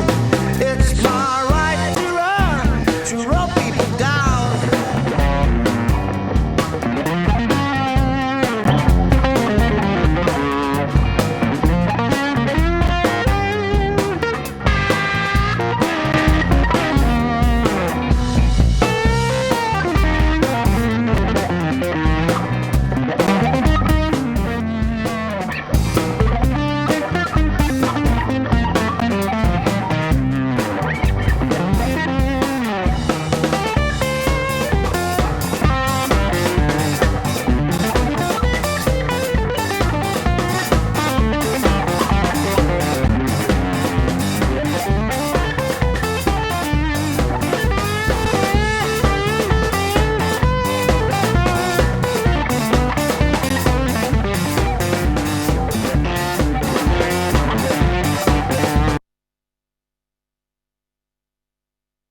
So So, for example, in the case of hey, Gabriele, in the case of this compression, is it wrong? Is it right? I don't know. I have to say that I hear some pumping on the lows. This is something that's happening when I'm compressing the mids because, of course, the kick and drum are there, and I don't have a sidechain control on this specific compressor.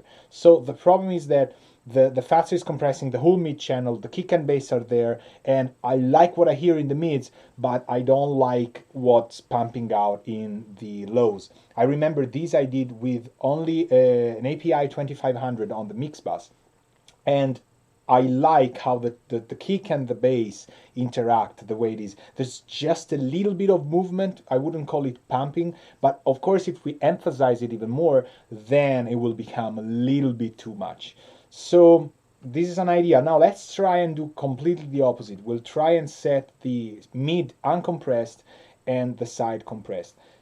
You noticed when the solo kicks in, the volume is kept in place by the mid compression.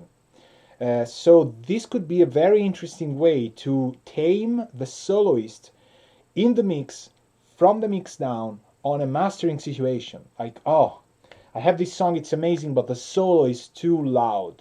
What do? You can separate that region, move it to a different track, or if you have a DAW that can apply effects to only specific clips, like Studio One or Samplitude, for example, I think those guys can do it.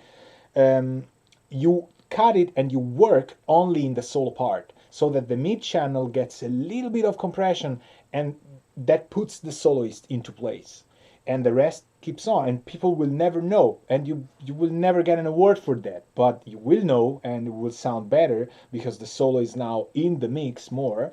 And that's it. That would be, for example, an idea. Let's try and see what compressing only the side does. Let me put you in charge. It's my right, it belongs to me. It's my right to have a run off the town. It's my right to run people down.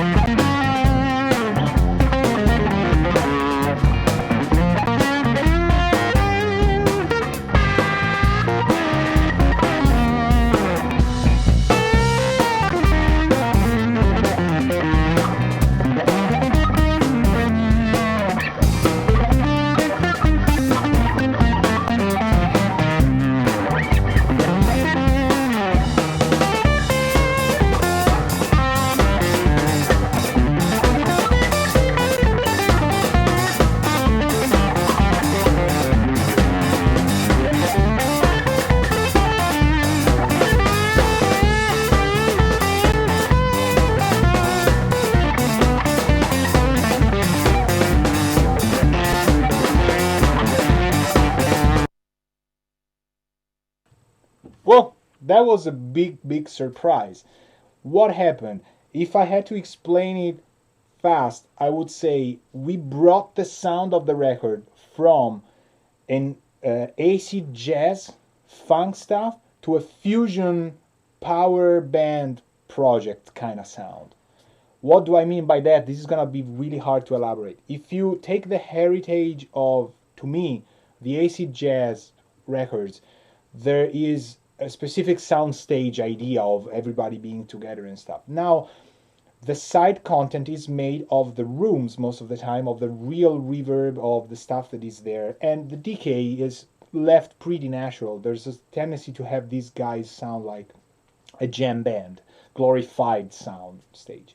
If you go to a fusion, I would say not fusion because it still has that funky element, but like a project where more money are involved. It sounds to me that the fact that we take the little ambience that we let a little more breathe before, and we compress it and we raise the average and the density, makes for the sound to constantly be at a very detailed and balanced sound stage. Whenever the sound goes a little bit too much up on the sides and it would be a little too roomy or too ambiency, the compressor pushes it down.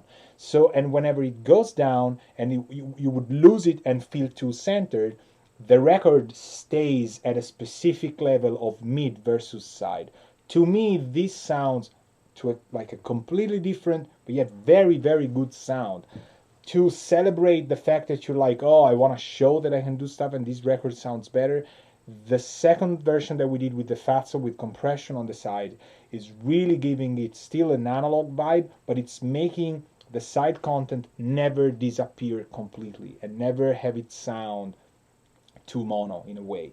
The other sound is more indie in a way, or more, as I said, more acid jazz, where things focus more on the groove, on the backbeat, on the stuff. But this is, for example, would you have ever thought that compressing the sides would work? Maybe you will say, yeah, well, this is something I know, I was grown up with. Well, this is one of the latest things in my, bag of tricks that I years ago found out. Like, why would you compress the sides? There's a lot of stuff there, it needs to breathe. Well, if you do it right, and in this case, maybe the Fatso is the right thing to use, it just works very, very well. So, this is just a type of compression that I think I accidentally used this, all right? What's the logo? No, I don't want to see you. Oh, a little bit of commercial. So Sides Matter says, remarkable difference.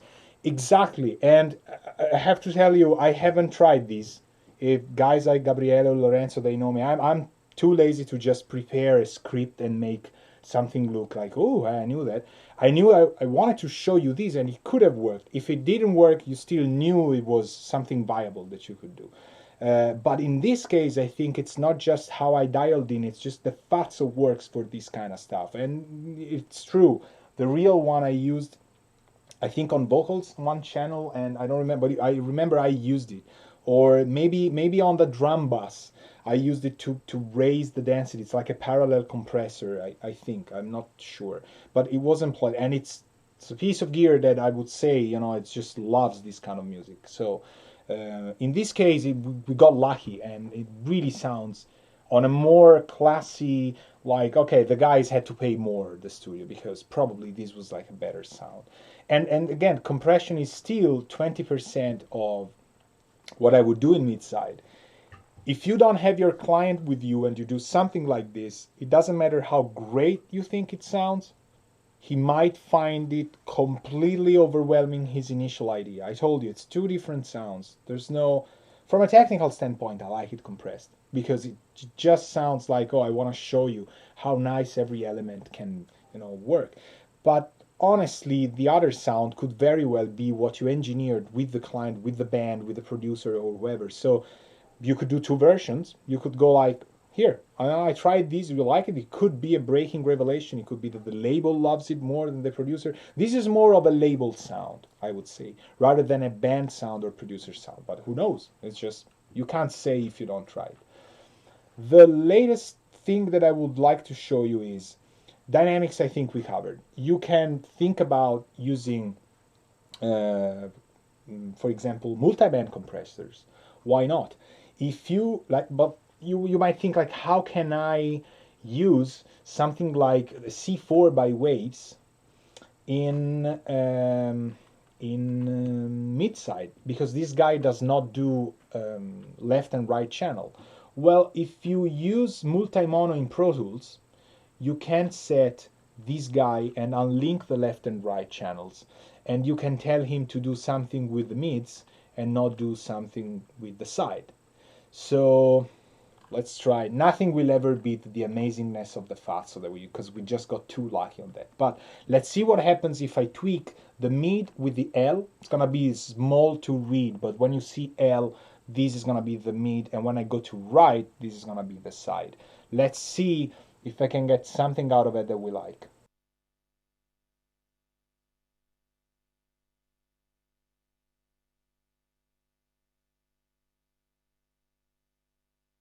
To rub people down.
Okay, I wouldn't say it's bad. It's a little bit too cerebral. It's a little bit too overthought.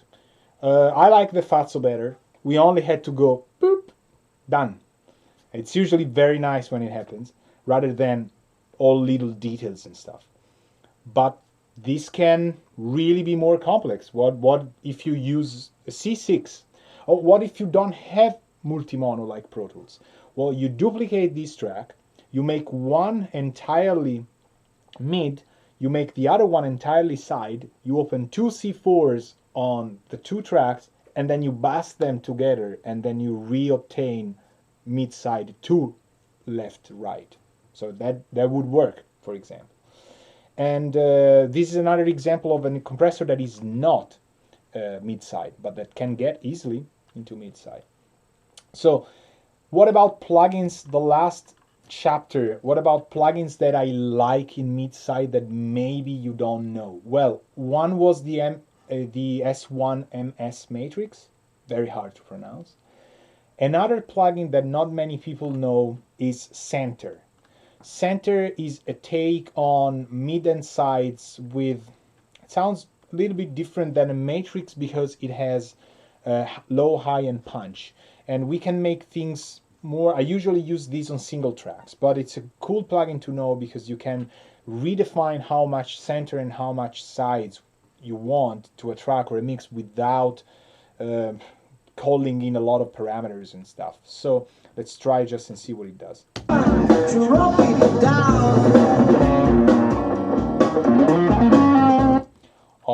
Obviously, it just makes things either too stereo or too center, but it's worth listening to. To run people down.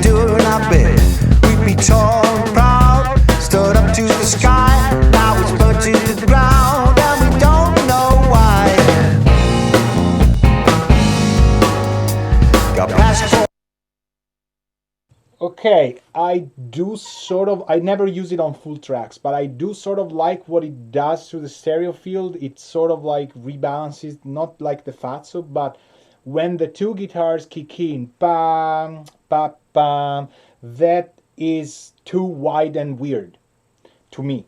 The way it was done with True Stereo 100-100 is still very old school and coherent, not overdone. I haven't used stereo field expanders on the final mix, these I remember. So it's true pure 100%, not 150%.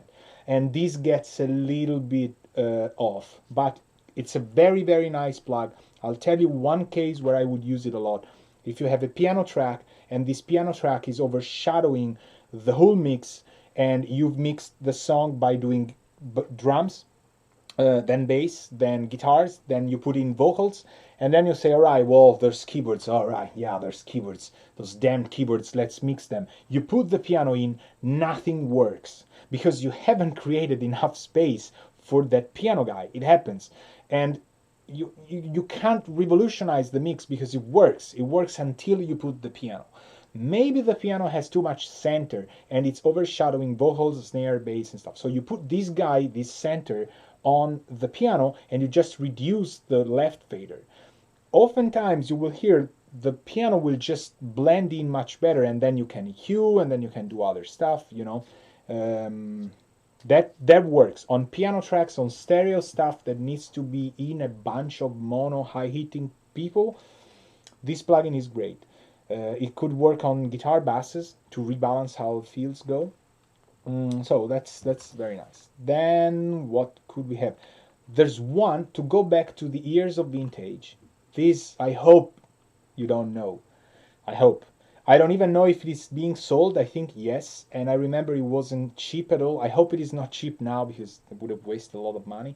The Matthew Lane DRMS spatial processor. Matthew worked on this thing for, I think, a lot of time, if I remember right, and it's a matrix that does a lot. There's mid, there's side, there's frequency filters that you can set, high pass and low pass for the mid, high pass and low pass for the side. There's auto gain functions, which I never use. There's delay. You can delay the mid with the side content. Not always useful, but sometimes yes. There is solo. It's an encoder and decoder. You can tell this guy, look, I have mid side and I want it brought to stereo, or I have stereo and I want stereo back, but in the middle he is mid side. There's also these two things, focus and field, which I think respectively operate on. Focus works on mid and field works on side. What it does is it can redefine some of, he calls it zoom and depth. So let me play first with width, zoom and depth together to see how the mix does change with the vocals. This is really, really fun. You can screw up big with this guy. So remember, little steps work wonders. Don't overdo it, because it's easy to just completely destroy a mix and then listen to it at home and go like facepalm, right?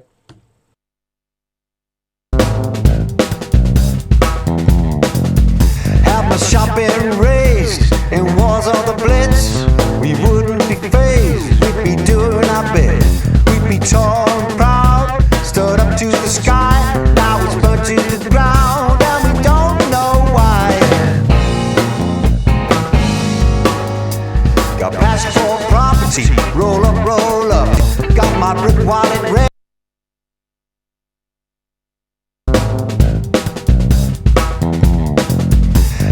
Shopping raised in wars of the blitz. We wouldn't be phased, we'd be doing our bit. We'd be tall and proud, stood up to the sky. Now it's burnt to the ground, and we don't know why. Got passion for property, roll up, roll up. Got my brick wallet ready. I just scratched the surface to show you that focus and field can, like, field did do something else until I really boom opened with those guitars. Then again, it sounds a little bit phasey. The width is great. It would work up until 150 and it gets that, oh, expensive record with more than stereo kind of feeling. But if you noticed, we were getting a little more, maybe because it canceled some frequencies by doing overexpansion. If you know how this stuff works, to create a sense of width, some of the left stuff goes to the right, some of the right goes to the left. And these create phase issues a little bit. And I was hearing the hi-hat just move in the sound field. So I used the low pass at 12K, at 12 dB per octave also, and to just redefine a little bit of the highs. Would I use it? Maybe not, but if you just scout into this plug, for mid-side, this is a lot. A lot of people already know, whoopsie, a lot of people already know this other plug, which you can't talk about mid-side without going BX digital, because this is very easy to operate. I think one of the most remarkable things it has, it's easy to look at. And it reminds me of Mazalek Prism stuff, and you can really do the mid-side and the side easily. You can do expansion, you have two different graphs at the same time. This is very, very useful for being fast and work on it. It has an auto listen function, which I never ever use, and it's always engaged by default. Another plug that you might know or not is still by Brainworks, the BX DynaQ. Some people now might go, I know this guy. I know what you're talking about. Regular works in normal stereos, left and right, and mid-side unlocks the mid and side. It basically duplicates the whole plugin in two parts. The top works for mid, the bottom works for side. What does this plugin do?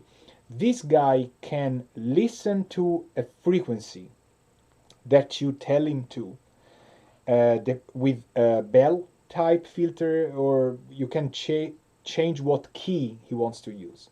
Let's say you have a bell and you have him focus on a specific frequency.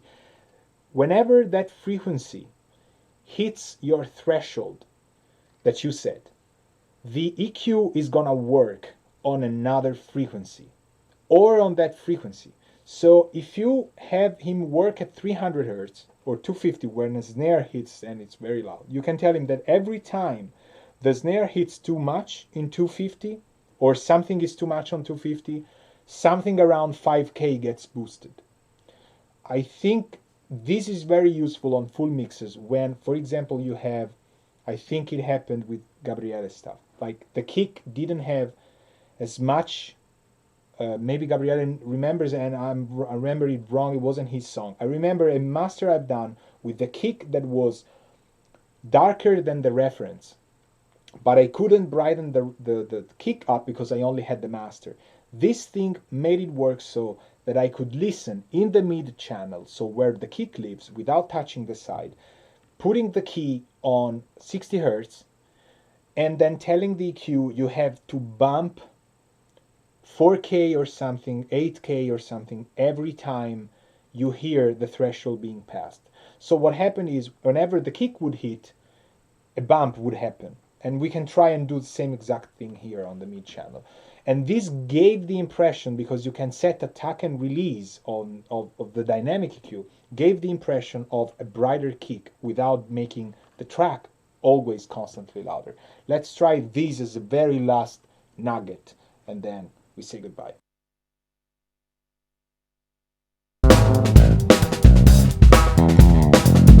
Have my shop been raised in wars of the blitz, we wouldn't be phased, we'd be doing our bit. We'd be tall and proud, stood up to the sky, now it's burnt to the ground, and we don't.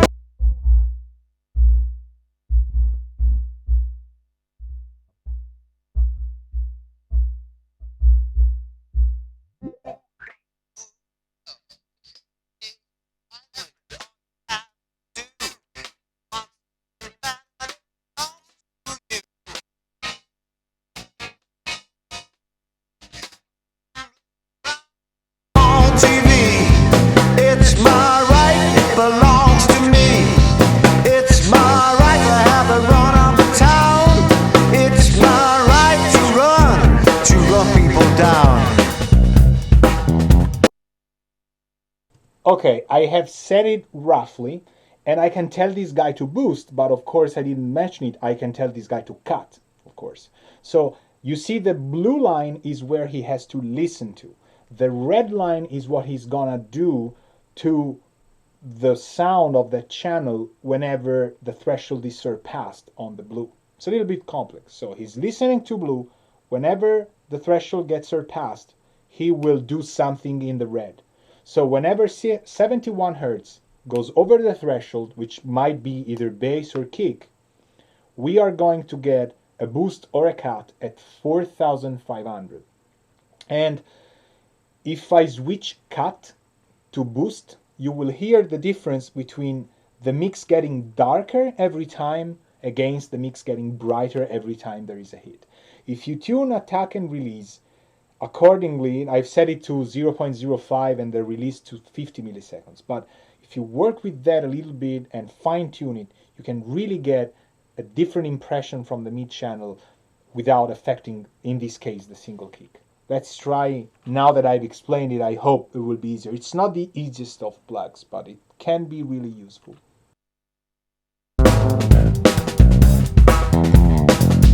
Have my shop been raised in wars of the blitz, we wouldn't be phased, we'd be doing our bit. We'd be tall and proud, stood up to the sky, now it's burnt to the ground, and we don't know why. Got passport property, roll up, got my brick wallet ready. So the kick hits, and it feels, especially in the verse, a little bit more snappy. And if you go cut instead, it feels like you wanted the mix to have a woolier, old school bass. Exactly. And Federico says, this is really great to control finally frequencies as well as dynamics. For as much as Brainworks sometimes just tries and make plugins, just whatever, just it seems like they really have it together on these stuff. I have to give it to them. I have to admit it. But really, they do.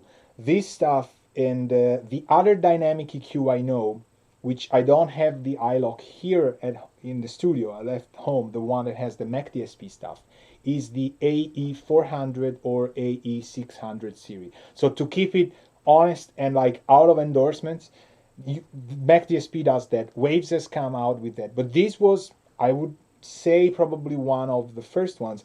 And think about it, it also has a compressor side, so you can do everything we just said, like listening to some parts and do something else somewhere else on a compressor type behavior, or a de-esser type behavior, or boom, which is just maybe crushing and destroying stuff.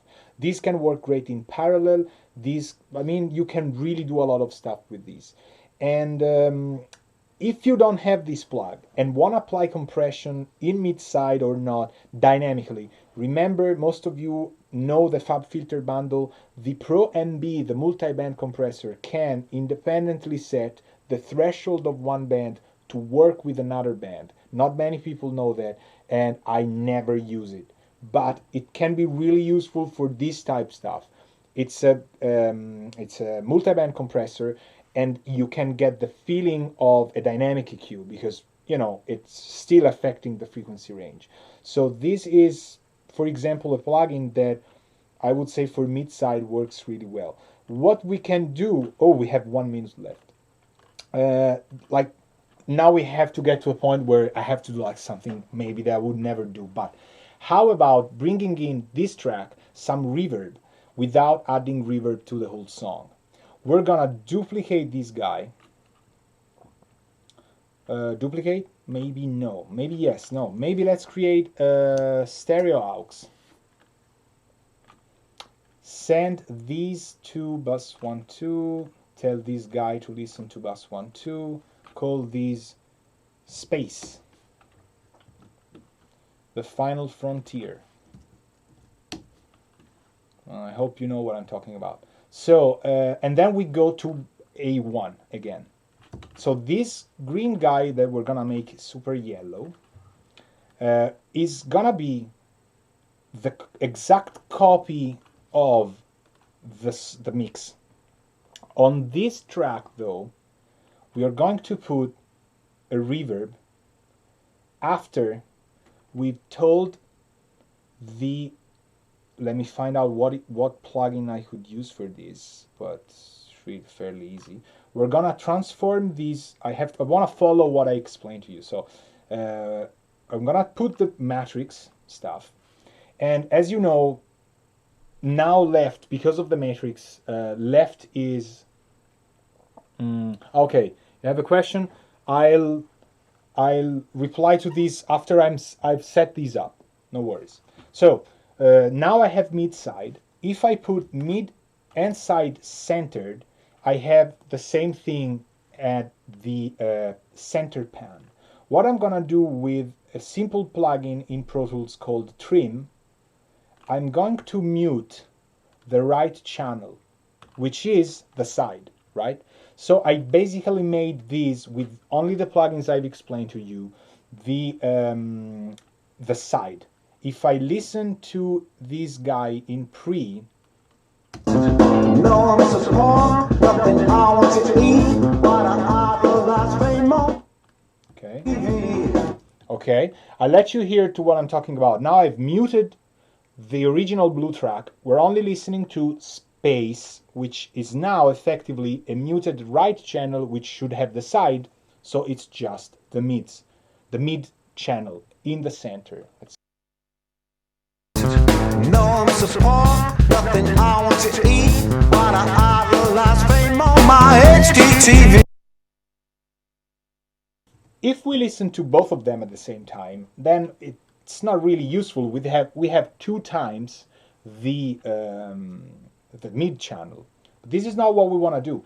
We want to get a reverb in here, and let's pick something everybody knows. Plate 140. Let's put the volume of the original track completely down so that we only hear what's going on in the yellow track. And let's set up a reverb for this.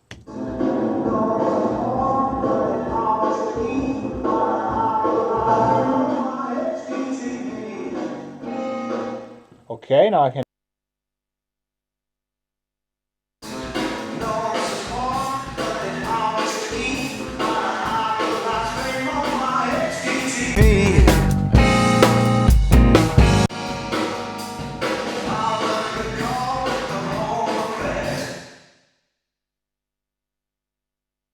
So what do we have here? We have a reverb that is affecting only the mid channel, and because the vocals are very prominent, we really hear a lot of, like, it's a vocal reverb sometimes. Of course, when the vocals don't play, I can hear both things. I can hear the whole sound. But what I'm gonna do after this, or even before, is I'm gonna place a normal EQ. I'm gonna keep this for reference anyway. And I'm gonna fine tune it in a range where the vocals appear more. Maybe the lows to low mids and stuff. Let's tweak it.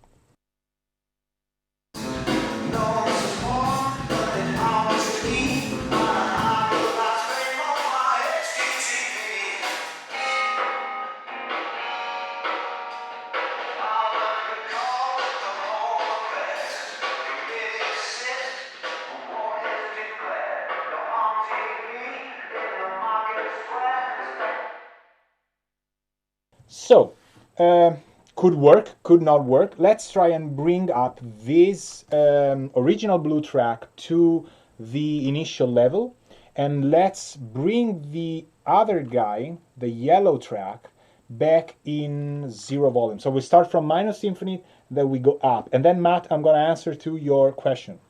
Don't go anywhere. Here we go.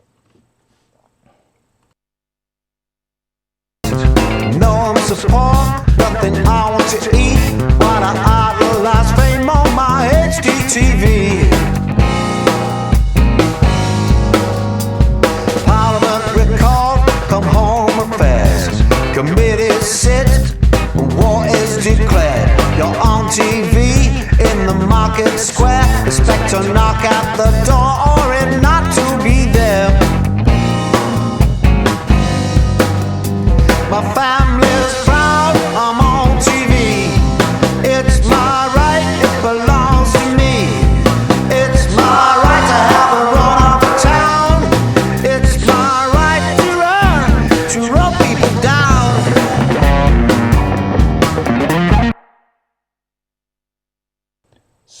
I think it worked. I mean, it's a very drastic intervention. What we did is we took the mid channel, we scooped everything to focus on the range where the vocal has some bite, some consonants, but it still has like a little bit of body as well from the tape echo, because we can't separate that stuff. And then we brought it back in, we brought it into a reverb. I added some pre-delay that could or could not work. It just changes a little bit of the effect. We chose this plate reverb, it could be a different one. And then we brought it back into the original mix. Because it's the mid channel with only those frequencies completely affected, the phase problems are not gonna be an issue. And these are gonna give you, and I hope you could hear it, you can find a sweet spot where the vocal feels a little more reverby, a little more with like added space, which my mix didn't have. We wanted to have that tape echo and that's it. Now you have a little more poppy vocal sound in that. This is especially useful if the mix they send you, or your finished mix, suppose you can't work on your tracks anymore, at low volume, how many times did it happen that at low volume your vocals sound dry? And the reason why they sound dry is because you don't have enough average density when the vocals go down. It could be parallel compression, it could be effects. When the vocals die because a singer can't keep up like a guitar or a piano or an actual instruments, the vocals just go down at every sentence. You don't have enough things to cushion, to create a cushion under this guy. This recreates that. But you know, when you listen to full volume, the vocal is fine because you're being surrounded by so much air pressure that it feels nice. But you go low volume, a pro record doesn't feel with the vocals completely detached. Same for the snare. The stuff that has mid-frequency content, sometimes you go really low volume and you go, oh my god, feels so dry. But if you put reverb on it, it feels too wet. It's a matter of density, and this would be my angle to say, okay, what if I have just a mix and I can't work on it anymore? So there you have it, the last piece of candy. And now, if you have questions, type them in the chat. I'm gonna read from what Matt wrote, which you also can read. Hi Alberto, I'm Matt from Groove Eater Studio. Hello. I have a question. Let me put myself in like super big screen. Yes. We normally divide our snare clap in two different tracks, low layer and high layer. We do this in any case, I mean, even if they are the same sample and even if they're not, we split them by frequencies, normally up to 3K and down to 3K. I know this type of behavior and it's pretty famous in EDM or like electro music. We noticed in this way we have a lot more control on them, adding more modulation effects like reverb delay on the high one, then perceiving more punch to the low one with saturation and compression. We also pay attention on the image of both of an imager, adding tight, okay. Do you think it's useful to divide the low one on mid and the high one on side instead of only split stereo frequencies? If yes, suggestions to improve this process, much grazie. Prego. It could. The base of what Matt says comes from an old way of doing early digital dance electronic music stuff to handle things from a frequency standpoint and say, okay, this is high synths, this is low synths. This is because electronic music, when it started to get pushed a lot into PAs, into public areas where you have really no idea how the venue is gonna react, what the PA system, how good it is, people had to play it technically, and they didn't go the route that rock music and other stuff was doing. So it was really nice to say, okay, these high frequencies, I'm gonna treat them in this way. Of course, you can use mid-side techniques. I would assume that the low parts can work a little bit better in the mid, and the high parts can work a little bit better in the sides.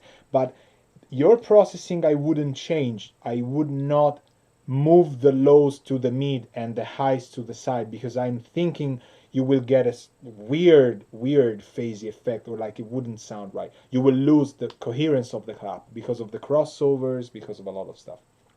But you can duplicate the high snare, for example, or the high clap, and affect it in a way that it goes only on the sides. For example, you could use a ping pong delay and then move it only on the side. Or you can make the high synths stereo in the side by keeping the center, and you can flip the phase on one of the two channels of the duplicated high clap.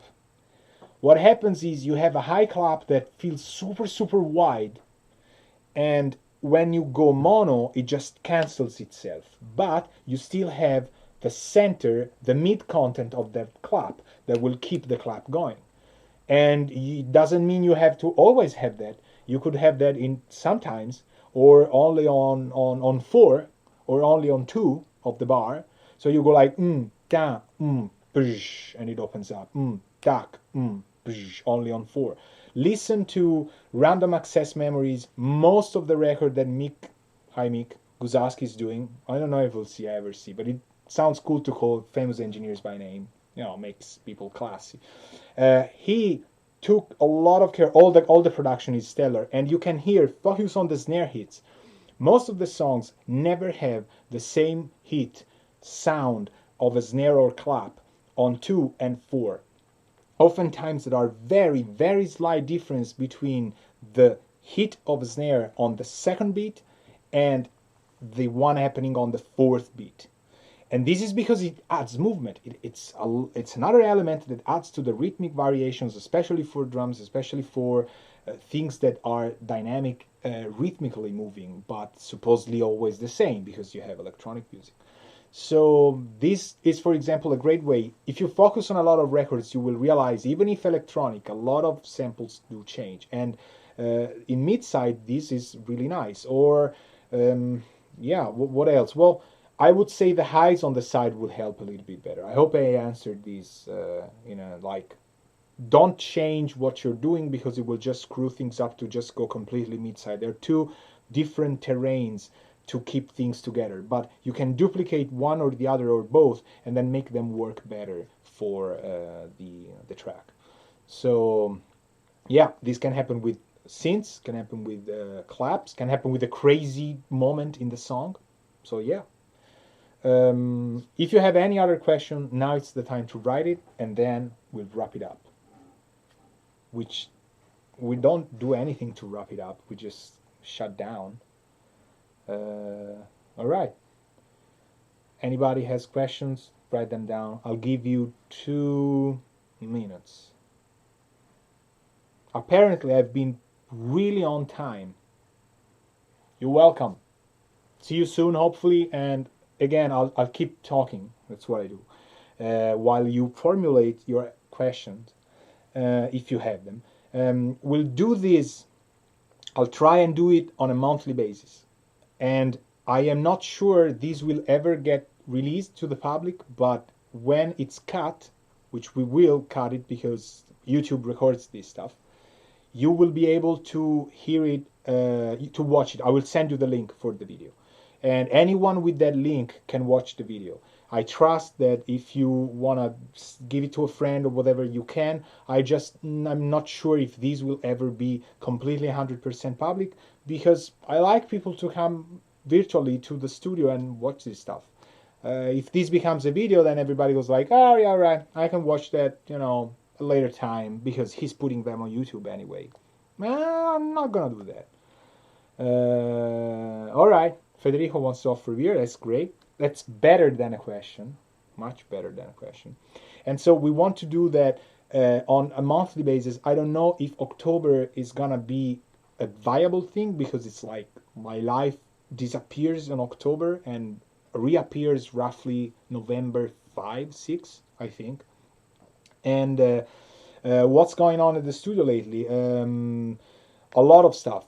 In October, we are recording a band for a week. It's a band from France. I can't tell you anything right now, but it will be amazing. And it's gonna be 8 days, 7 to 8 days straight, recording 5 songs, mixing 5 songs, and the record has to be out.